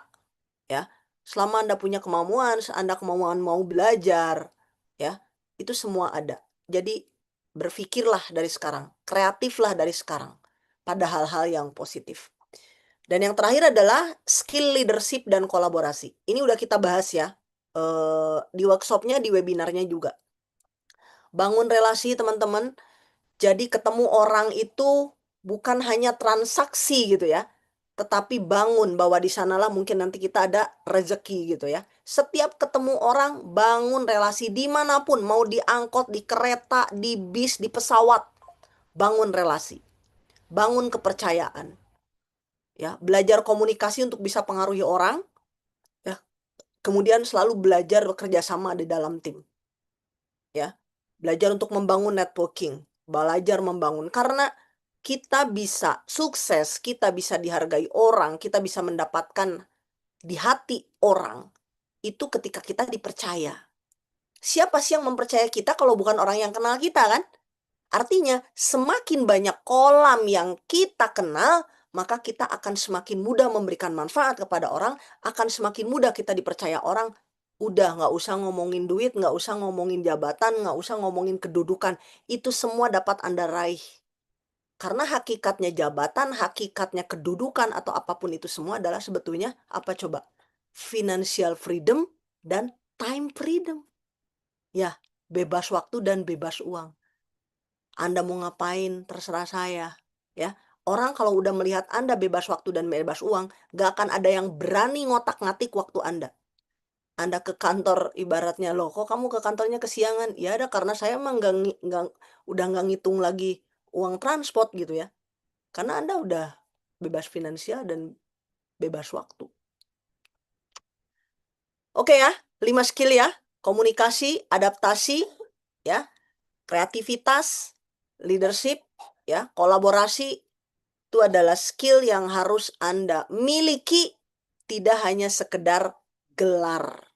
Ya, itu yang bikin Anda bisa naik kelas. Itulah yang dimiliki oleh mereka-mereka para bidan yang alhamdulillah mereka bisa berbagi story suksesnya di TDI ya. Selain mereka memiliki tadi ya, misalkan sudah punya modal misalkan ya. Tapi sebetulnya modal itu adalah bukan uang yang dimaksud, bukan harta. Tapi skill inilah sebetulnya yang menjadikan modal kita bisa naik kelas. Itu saja Bu Titis, terima kasih ya. Mudah-mudahan bermanfaat. Nanti kita bisa sharing dan diskusi. Mohon maaf 3 menit terlewat ya. Teman-teman yang mau sharing boleh. Ini ada akun Instagramnya saya, ada akun Instagramnya Teta. Boleh di-follow ya. Itu biasanya memang kita betul-betul mengkreasikan konten-konten di akun-akun itu adalah akun-akun yang seputar bidan, karir dan bisnis ya. Jadi insya Allah itu sangat bermanfaat ya untuk teman-teman. Itu saja barangkali ya. Bisa juga dikunjungi ada websitenya Teta ya. Mangga kalau ada yang nanti nanti ada program mentorship sebetulnya ya di Teta selanjutnya. Oke Mangga, terima kasih. Assalamualaikum warahmatullahi wabarakatuh. Oke, Waalaikumsalam warahmatullahi Warahmatullahi wabarakatuh. wabarakatuh.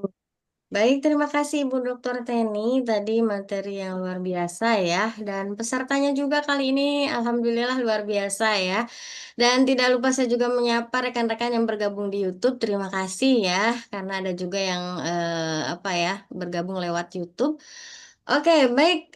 Terkait scale up tadi sudah dibahas langkah-langkah yang harus dimiliki atau harus dijalani gitu, diupayakan oleh kita untuk scale up gitu ya. Boleh silakan rekan-rekan yang mau diskusi, yang mau bertanya, saya buka sesi diskusinya ya. Boleh, silakan bisa raise hand dulu. Ada yang mau bertanya, langsung berdiskusi langsung dengan Ibu Dr. Teni ya, mumpung kita ada di satu forum nih. Yuk, siapa? Mungkin ada yang mau bertanya dari Jawa Barat, dari Jawa Tengah, dari Kalimantan, atau dari Papua, boleh. Siapa yang mau bertanya? Boleh silakan ibu-ibu. Mangga. Ini aja kita ajang diskusi aja ya. Teman-teman kenapa panas ya? Nah, ini sebetulnya tadi yang dibahas itu di beberapa webinar kita sudah dibahas ya Bu ya. Ada yang komunikasi itu ada jejaring ya Bu ya, kemudian personal branding dan sekarang kita bahas scale up. Ya, ini rekan-rekan banyak yang bergabung juga Bu dari pre-webinar sebelumnya dan juga dari workshop.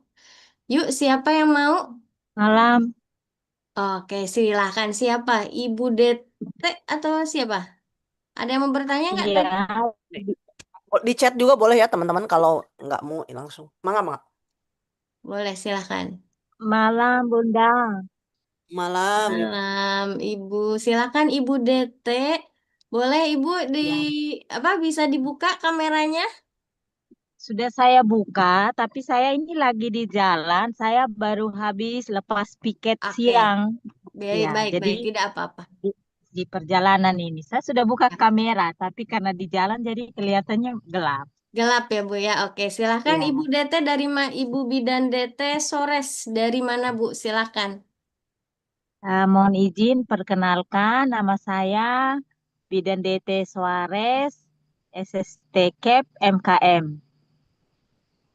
Saya menyelesaikan bidan D1 pada tahun 1994,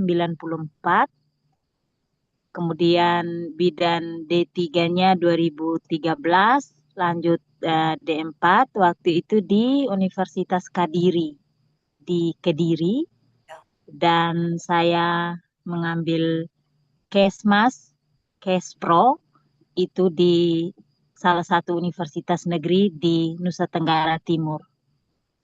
Sekarang saya bertugas awalnya saya Bikor di salah satu puskesmas di wilayah kerja di daerah NTT, dan baru 2 bulan saya karena hal politik saya dipindahkan oleh kepala puskesmas saya ke salah satu rumah sakit negeri di tempat saya bekerja. Jadi saya baru bertugas 2 bulan di sana. Yang pertama, terima kasih untuk materi malam hari ini luar biasa, bahwa saya juga tadi mendengar apa yang disampaikan Ibu, saya rasanya seperti merinding mendengar ini. Ternyata setelah saya menggeluti, mohon izin saya menyampaikan juga bahwa saya membantu bukan sebagai dosen tetap, tetapi apa jam yang dibutuhkan untuk beberapa materi saya mengisi di salah satu akademi kebidanan di tempat saya bekerja. Namun saya melihat bahwa di daerah NTT ini masih banyak sekali bidan-bidan yang tadi dijelaskan oleh Ibu untuk naik kelas. Jangankan naik kelas, kami masih berada pada posisi yang zona nyaman. Nah, sehingga saya tertarik sekali, Ibu. Izin saya bertanya, Ibu kira-kira menyelesaikan S3 pada tahun 2017 ya, Bu, tadi. Itu di usia berapa itu? Karena mendengarkan suara Ibu saya tidak kenal, saya pertama kali mengikuti Zoom bersama Ibu, mendengarkan suara Ibu saja seperti membuat saya sangat-sangat harus belajar lebih banyak lagi untuk bisa keluar dari zona yang sekarang. Ya, jadi seperti itu yang saya sampaikan. Mudah-mudahan saya bisa, Tuhan kasih kesehatan yang baik supaya saya bisa belajar banyak, karena begini, saya dipindahkan 22 Ya. tahun, Bu.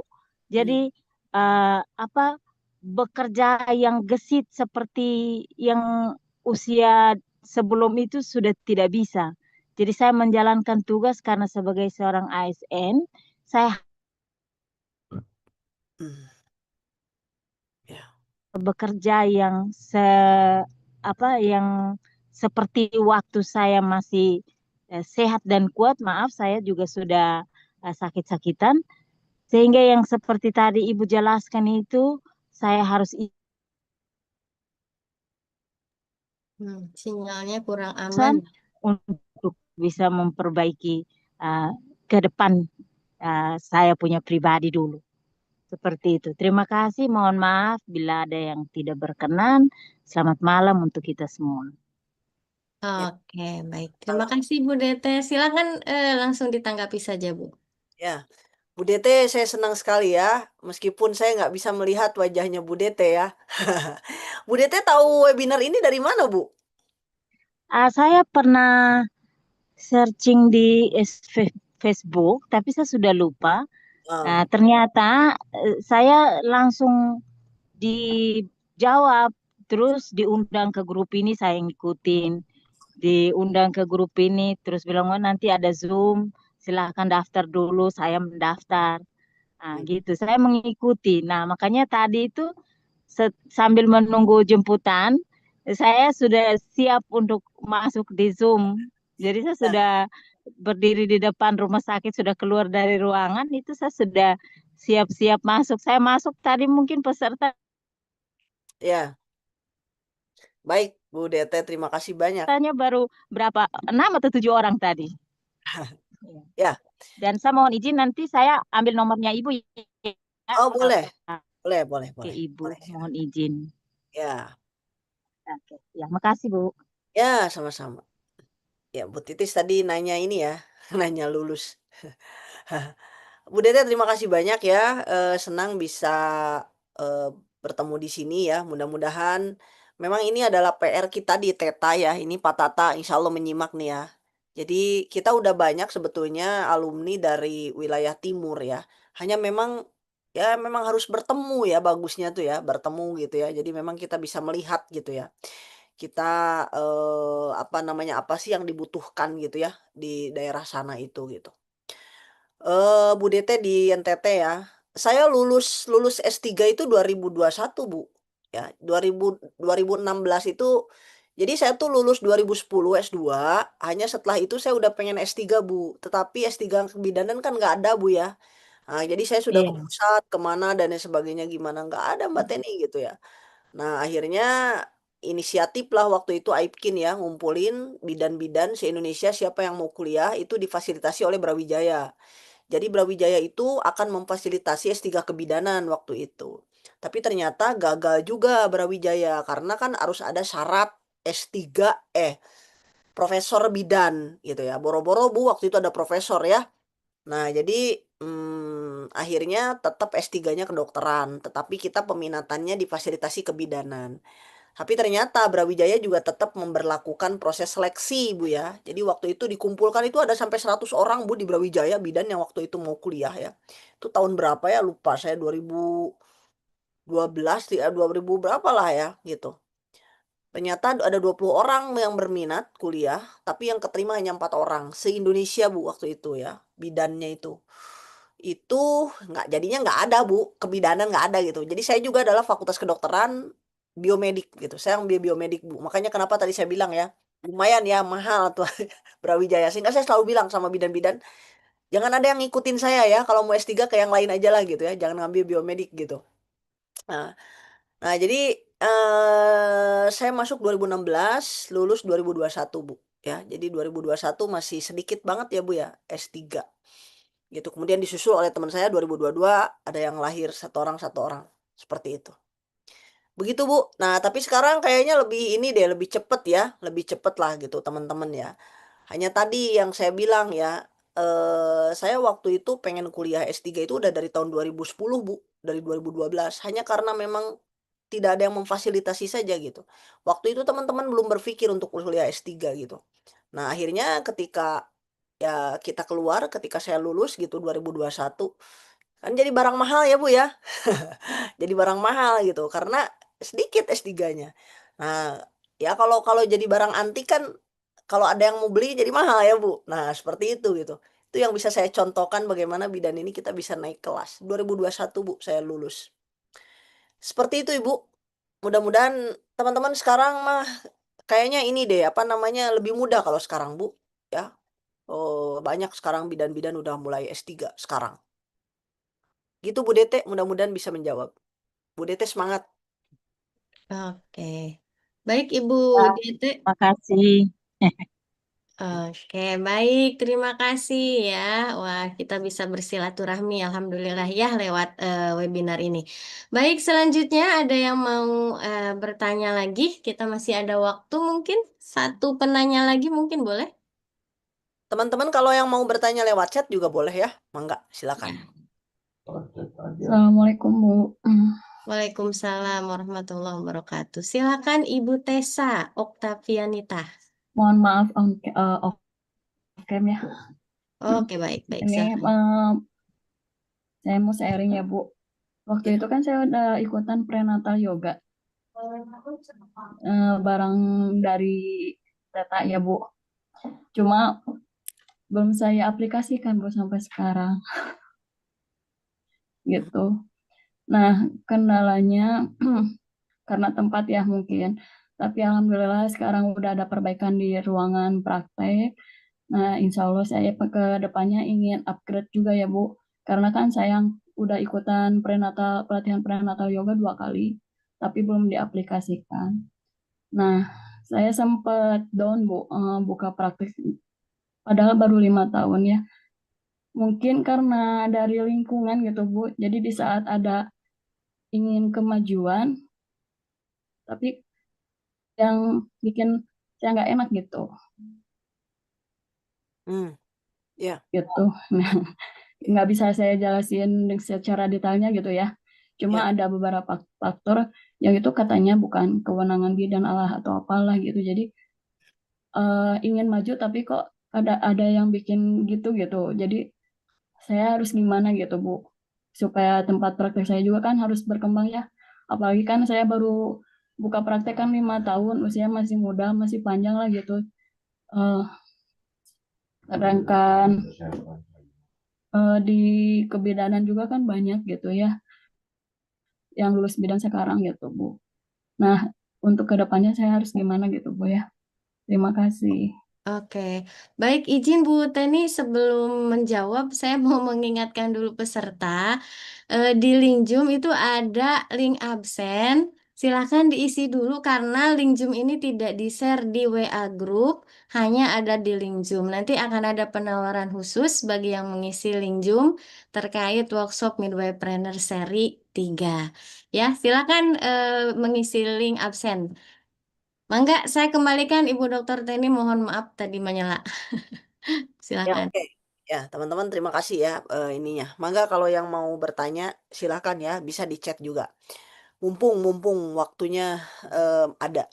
Oke Bu Tessa ya, udah ikut yoga 2 kali, mantap ya. Tadi yang saya bilang, jadi teman-teman semuanya, modal kita berkembang itu bukan sesuatu yang terlihat secara fisik ya. Jadi misalkan sertifikat, tempat, gitu ya, uang, bukan itu. Yang membuat kita akan berkembang itu adalah mindset dan mental. Ya, ingat teman-teman. Jadi yang membuat kita berkembang itu adalah sesuatu yang tidak terlihat. Hanya orang lain bisa merasakan aja gitu ya. Kan nggak kelihatan, mental orang kayak gimana, mindset orang kan nggak kelihatan. Jadi yang membuat kita berkembang dan bertumbuh itu adalah sesuatu yang tidak terlihat. Nah teman, Bu Tessa udah ikut yoga 2 kali. Sekarang udah stop, jangan berpikir tentang masalah. Aduh Bu, tempatnya sempit, bla bla bla. Ibu fokus pada solusi gimana caranya yoga ini tetap jalan. Artinya apa? Mau ibu dibikin gratis, mau ibu bikin berbayar, ingat Bu, yang namanya pasien saat ini, ibu punya pasien, ya. Pasien itu sebetulnya datang ke kita itu bukan karena berbayar atau bukan dengan gratis Bu, tapi memang mereka butuh, gitu ya. Jadi ibu jangan terlalu fokus juga dengan, aduh bayar nggak ya atau gratis nggak ya. Meskipun kalau saya menyarankan awal-awal gratisin aja dulu Bu, ya selama 1 bulan, 2 bulan, 3 bulan gitu. Setelah itu kalau pasiennya udah merasakan manfaat, boleh ibu berbayar. Ya berapa bayarannya? Tergantung daripada konsumen ibu gitu ya. Apakah dengan 35.000 itu udah cukup untuk konsumen ibu, 50.000? Sangat relatif kalau kita ngomongin harga. Tidak bisa disamakan. Pokoknya gimana caranya kelas yoga ibu buka. Mau pasiennya cuma 1 pun, ibu harus layani. Ya Bu ya. Jadi itulah salah satu trik saya pernah ajarkan, kalau nggak salah di webinar berapa, ada teori 20 detik, ada teori chunking. Kalau kita ingin melakukan sesuatu yang besar, kita harus belajar untuk mengelola sesuatu yang kecil. Jangan disamakan dengan yang lain. Ketika saya ajak teman saya yang punya tempat prakteknya besar, terus ibu bilang, "Nyonya tuh bu, eta mah tempatnya besar. Nyonya dan nubidan eta, nubidan ibu mah kecil." Kan nggak bisa disamain rezeki dia sama rezeki ibu. Ya, banyak bu. Bidan Mega yang ada di Cimaung yang omsetnya sekarang adalah 1 bulan bisa sampai 800 juta. Ibu kalau tahu ya, pertama kali saya datang ke sana, itu mau yoga nggak ada tempat. Terus sama saya bilang gini, ya udah yuk, Mega di sini aja. Lah bu, itu kan rumah saya, tempat saya tinggal, itu pun sempit. Saya bilang, udah kamu kan cuma punya anak satu kamar aja. Tempat ini aja yang jadiin tempat praktek. Dia nurut bu, jadiin tempat. Itu pun nggak gede, cuma cukup buat 4 orang gitu yoga. Tapi dia terus pantang menyerah. Nah, termasuk ibu juga. Jadi ibu kalau ada pertama kali ibu dibuka Prenata Yoga di TPM Betesa misalkan ya. Tiba-tiba kucluk 1 orang, layani bu. Ya, jadi jangan pengen lihat orang kelas couple yoga. Makanya bu, kalau ibu melihat medsos ya, yang manis-manisnya itu udah abaikan aja gitu ya. Itu kan gangguan gitu ya. Ibu mah fokus aja apa yang ibu miliki. Jadi kuncinya adalah fokus pada solusi. Segera ibu buka kelas yoga, 1 pun ibu layani. Kemudian yang kedua, bu, ibu udah belajar yoganya. Tapi kalau mindset bisnisnya ibu belum belajar, menurut saya mohon maaf tetap percuma. Artinya apa? Artinya ibu harus memiliki ilmu lain gitu. Contohnya apa? Belajar tentang tadi yang saya ajarkan, belajar tentang pemasaran, belajar tentang pengelolaan keuangan. Itu di Theta, Bu. Tidak semua berbayar, Bu, di Theta itu. Kadang kita juga berbayar beda, Bu ya. Saya kadang pengen nantangin juga gitu teman-teman bidan. Si Cok, berani nggak Anda ngeluarin duit untuk perkembangan Anda gitu? Ya. Jadi apa namanya, riset-riset ataupun apapun yang program kita itu bukan semata-mata kita ini profit bu, enggak gitu ya. Kita banyak program berbayar, tapi lebih banyak juga program-program kita yang free sebetulnya. Ya, pre-webinar kayak begini tuh kan udah banyak banget ya bu ya, udah sering kita menyelenggarakan ini. Tapi saya juga pengen melatih mental ibu untuk berani nggak ibu ngeluarin duit segini untuk masa depan ibu gitu. Ya Bu ya. Nah karena kalau nggak digituin, kita tadi nggak bisa naik kelas Bu. Kita nggak akan scale up kalau kita nggak berani. Kalau kita terus-terusan aja kayak gini. Oke ya Bu ya, jadi lengkapi ilmu lain, ibunya belajar. Yang kedua circle Bu. Ini circle ini udah risetnya di mana-mana Bu, 99% membangun kita. Jadi udah ibu bergaulnya sama teman-teman yang memang membangun karakter ibu, mendorong ibu, memotivasi ibu. Jadi kalau tadi ibu bilang, ada teman atau tetangga atau siapapun yang itu mah bukan kompetensi, abaikan Bu. Ibu bisa putar salah satu video TDI, bisa nanti ya di share. Waktu pelatihan yoga di mana? Di Hotel Haris ya. Waktu itu saya sengaja bawa ketua IBI masukan Bu ya. Saya bilang, Bu Ade tolong ngomong sama peserta-peserta yoga saya. Bilang bahwa yoga adalah salah satu yang direkomendasikan oleh bidan untuk dilakukan oleh pasien. Waktu itu Bu Ade bilang, udah diputar tuh Bu di medsosnya Theta Bu. Ya ada di YouTube-nya juga. Jadi mereka yang bilang-bilang seperti itu tuh abaikan Bu. Itu yang namanya teman toksik gitu ya. Gitu. Jadi itu di Theta udah tuntas Bu pembahasannya. Bahwa yoga semua itu yang komplementer itu adalah pelengkap yang membangun kompetensi kebidanan. Jadi praktekan. Jadi bangun circle. Ya Bu ya. Kemudian mental ya. Nah, yang terakhir adalah mental. Jadi mental ibunya harus terus dijaga. Mendengar hal-hal yang negatif seperti itu, abaikan aja Bu. Ibu fokus pada apa yang makanya Ibu setiap pelatihan di Theta, biasanya saya selalu masuk di materi pertama. Itu saya memberikan penguatan. Karena Ibu tuh nggak cukup saya datangin trainer ngajarin yoga, sudah jago nih yoganya. Terus setelah itu Bu ini mau saya apain? Nah jangan sampai kayak gitu. Saya juga harus ngebekelin Ibu ilmu entrepreneurnya, saya harus ngebekelin Ibu mentalnya gitu. Itu yang akan membuat Ibu jadi naik kelasnya. Mudah-mudahan bisa terjawab Bu Tessa. Oke, baik. Terima kasih Bu Dokter Teni, itu sudah dijawab ya. Terima kasih katanya kata Ibu Tessa. Izin Bu Teni, ini tuh masih ada beberapa yang bertanya ya. Mau dijawab saja mungkin ya Bu ya. Ya. Meskipun ini udah lebih 5 menit ya waktunya. Yang pertama mungkin dari apa ini? Dari Dari Devi ini Santika. Devi Santika, Bu. Nah, ini konsul bagaimana supaya menanamkan mental kuat sebodo amat gitu, Bu, katanya. Karena mungkin apa untuk memulai suatu pelayanan apapun suka ada ini mungkin ya dari senior katanya begitu. Itu gimana, Bu? Hmm. Ya, ya bangun ya mentalnya ibu bahwa ibu tuh punya goal. Jadi gini Bu, kita ini jangan terlalu fokus pada eksternal ya. Jadi kita ini fokus aja pada bukan kita tidak peduli bukan.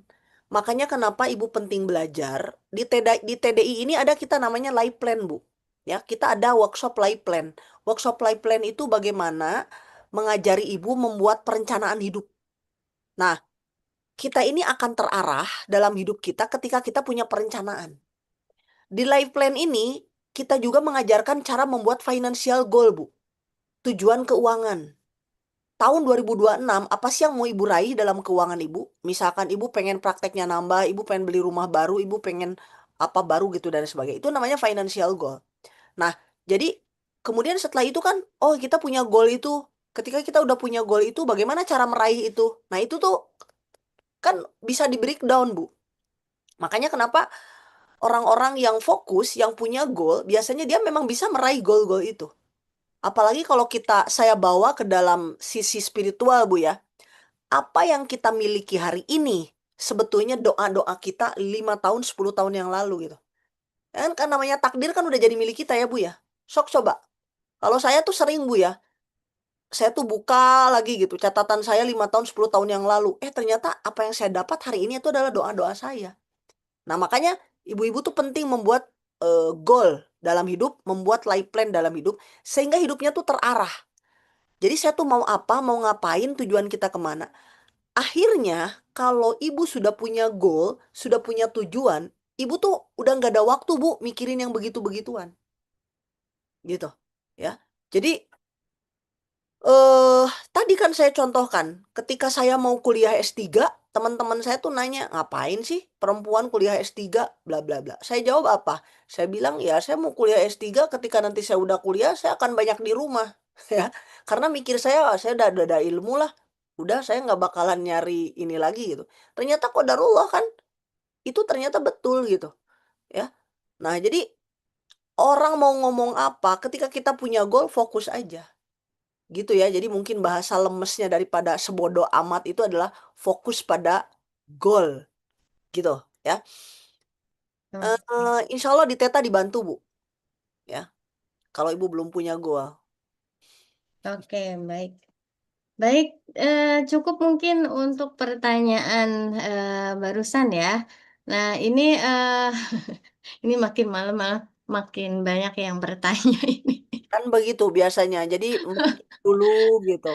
Oke, kita batasin aja mungkin ya Bu ya. Ini sudah ada yang ngantri gitu ya, pengen bertanya yang Ibu Bestari. Tapi sebelumnya ada dari Ibu Nopita Ambom katanya untuk dapatkan informasi-informasi pelatihan. Mungkin silakan Bu nanti di grup alumni ya dari grup ini Ibu jangan keluar dari grup. Nanti biasanya kami share info-info untuk webinar atau misalkan ada pelatihan ya Bu ya. Izin mungkin saya jawab itu biar langsung ke pertanyaan Ibu Bestari dan setelah itu mungkin kita cukupkan ya. Silakan Ibu Bestari, mau langsung di Terima kasih Bu, Oke, Bu Titis. ya silakan. Ya, Assalamualaikum Bu Dokter Teni. Bu, Salam. ketemu lagi ya. Kemarin saya Alhamdulillah. ikut pelatihan yang ke Pangandaran ya Bu ya. Oh ya ya, alhamdulillah. Iya Bu, sekarang kan saya udah praktek itu dari tahun 2018. 2017 saya udah kerja Bu di rumah sakit pemerintahan. Nah, biasa Bu dari situ saya kerjanya ya kejar-kejaran. Kejar-kejaran waktu karena memang lokasi tempat kerjanya juga jauh ya Bu ya. gitu. Nah, saya bertahan di rumah sakit itu sampai sekarang, Bu. Tapi waktu COVID tuh saya pernah jadi ikut apa namanya, dari saudara saya kan punya klinik ya, Bu ya. Jadi dia investasi gitu. Jadi diambil nih tempat praktek saya itu jadi klinik. Tapi ramainya itu cuma COVID aja. Nah, sekarang terpuruk diambil lagi. Jadi sekarang saya fokus untuk TPMB aja. Nah, kebetulan Bu, 2024 saya kuliah lagi di Politeknik Bakti Asi, Bu. Kebetulan Iya. waktu TO kemarin ketemu sama Ibu. Oh, aduh, maaf ya. Ya, kan ya di Politeknik Bakti Asi itu kan fokusnya ke holistik ya, Bu ya. Nah, dari situ saya kebangun lagi Bu semangat. Tapi ya untuk ininya Bu, pemasaran di daerah saya kan masih daerah dari menengah gitu, yang menengah ke atas itu bisa dihitung jari lah ya Bu ya. Hmm. Nah, jadi saya sekarang aktif di medsos juga ya Bu ya. Alhamdulillah di TikTok, di Instagram juga ya, ngasih edukasi dan lain-lain. Ada Ya. beberapa pasien juga ke saya karena lihat dari medsos. Hmm. Nah, tapi saya itu sekarang permasalahannya sama kejar-kejaran waktu Bu. Nah, Hmm. home care ya alhamdulillah ya, tapi tidak seramai, belum belum seramai yang eh dimaksudkan atau diinginkan gitu ya Bu ya. Alhamdulillah kalau pasien yang home care terus yang kayak holistik kayak jimbol, kayak yoga, kayak baby massage, itu kalau yang udah kerasa sama pasiennya balik lagi gitu Bu. Tapi belum rame banget kayak kemarin Ibu siapa yang itu Bu, klinik Rara Holistik ya. Ya. Nah, iya belum seramai beliau Bu. Masih jadi sekarang saya tuh kayak membangun lagi gitu. Hmm. Jadi pengen ikut ke ini tuh, saya pengen dari manajemennya gitu, pengen ngebangun lagi. Jadi saya mau fokus ke holistik aja gitu, Bu. Makasih motivasinya ya, Ibu Dokter. Jadi saya pengen ikut aja Ah, gitu. alhamdulillah. Ya. Ya, Makasih alhamdulillah. ya, Ibu Dokter Tani. Ya, sama-sama. Insya Allah lah ya. Itu kan mungkin manajemen ya, manajemen. Tadi yang saya catat, pertama tentukan prioritas ya, tentukan prioritas. Jadi kalau teman-teman yang punya usaha, kemudian punya kerja, coba diprioritaskan. Teman-teman mau sukses nomor satunya di mana gitu. Teman-teman jangan maruk ya. Jangan pengen jadi ini iya gitu ya. Teman-teman harus ada nomor satu, nomor dua gitu ya. Gitu. Kalau teman-teman posisinya kerja dan bisnis gitu ya. Mana yang mau digedein gitu. Ketika yang mau digedeinnya adalah bisnis, berarti teman-teman harus punya banyak waktu dan tenaga buat bisnis. Tapi kalau teman-teman, bisnis saya mah biasa-biasa aja, saya mah pengen ninggiin di karir, ya silakan. Berarti teman-teman harus banyak waktu untuk karir gitu ya. Jadi prioritas itu kembali kepada teman-teman semua. Tapi yang jelas teman-teman jangan membagi dua waktu. Susah gitu ya. Waktu itu nggak bisa dibagi dua. Yang ada adalah dibuat prioritas gitu ya. Kemudian yang kedua adalah delegasi ya Bu Bestari. Jadi jangan pernah berpikir bahwa kita ini bisa segala sendiri. Enggak ya. Biasanya masalah bidan itu adalah seringnya susah percaya sama orang. Mulai sekarang belajar untuk melepaskan. Belajar untuk percaya sama orang gitu. Bangun tim. Kemudian setelah itu biasanya memang tim itu akan terbagi ya. Ada yang pinter, ada yang males gitu ya, macam-macam. Nanti pasti Bu Bestari akan bertemu ya dengan tim yang betul-betul cocok gitu ya dan sangat bisa dipercaya. Kalau Bu Bestari udah menemukan yang begitu, udah mulai delegasi tuh, udah mulai bagi-bagi. Jadi jangan pernah berpikir bahwa, aduh saya dapat 1 juta nih, nanti kalau ada tim berarti dibagi dua dong 500. Nggak gitu, konsep rezeki itu nggak gitu ya. Jadi kalau misalkan Bu Bestari pada saat sendiri dapat 1 juta, tiba-tiba ada tim, biasanya itu jadi 1,5 juta gitu rezekinya ya. Nah, jadi mulai untuk melepaskan, bangun tim, kemudian mulai didelegasikan. Gitu ya. Makasih ya Bu Bestari sudah masuk di komunitas Teta. Insya Allah ya Teta ini ingin semakin memberikan banyak manfaat. Insya Allah banyak kegiatan-kegiatan kita yang memang semuanya saling mendukung gitu ya kegiatannya ini sehingga menjadi satu keutuhan gitu. Jadi jadilah gitu. Dan memang sudah banyak alumni-alumninya. Terima kasih Bu Bestari. Insya Allah. Oke. Sama-sama Bu Dokter. Terima Baik, kasih. baik, terima kasih Ibu Bestari ya, dan terima kasih juga untuk Ibu Dokter Teni. Sepertinya kita cukupkan ya, karena waktunya sudah malam gitu ya. Eh, sekali lagi saya ucapkan terima kasih Bu Dr. Teni sudah memberikan banyak ilmu dan itu bisa menjadi motivasi bagi kita semua ya para bidan-bidan. Eh, Selanjutnya mungkin closing statement dulu mungkin ya Bu ya sebelum ditutup. Silahkan. Ya, closing statementnya apa ya? Ya, teman-teman semuanya ingat bahwa hidup di dunia ini cuma sekali, ya. Kemudian mati itu hanya sekali, meninggal itu tidak melihat usia, ya. Jadi bangunlah kesuksesan itu dari sekarang. Hidup ini bukan untuk dikhawatirkan, tetapi harus direncanakan. Jangan pernah kita khawatir, aduh nanti saya makan apa ya, aduh nanti saya gimana dong, anak saya nggak bisa. Nggak perlu dikhawatirkan, tetapi harus direncanakan. Ya, jadi hidup ini hanya sekali, berikanlah manfaat ya selama hidup ini, sehingga kalau suatu saat Tuhan mengambil kita, insya Allah kita sedang dalam perjalanan menuju sukses. Dan itu adalah manusia terbaik di mata Allah. Itu saja Bu Titis. Oke, baik. Terima kasih Ibu Dr. Teni ya, luar biasa ya, penuh dengan motivasi ya dan inspirasi buat kita semua. Dengan demikian seluruh rangkaian materi sudah tersampaikan seluruhnya dan tadi terima kasih juga buat rekan-rekan yang sudah ikut berpartisipasi. Insya Allah mudah-mudahan silaturahmi kita tidak hanya berhenti di forum ini, kita akan bertemu lagi dalam event-event selanjutnya. Demikian mungkin dari saya selaku host ya. Mudah-mudahan ya kita semua mendapatkan manfaat yang luar biasa. Mohon maaf apabila ada salah dan kekurangan. Saya selama memandu kegiatan ini kita cukupkan dengan hamdalah, alhamdulillahirabbil alamin. Wabillahi taufik wal hidayah. Wassalamualaikum warahmatullahi wabarakatuh. Baik, terima kasih. Saya persilakan Waalaikumsalam selamat warahmatullahi beristirahat. Ya, mangga semuanya. Waalaikumsalam warahmatullahi Terima kasih Bu Dr. Ya, Teni. Terima kasih, Bu. sama. Mangga. Ya, Terima kasih, Bu. silakan.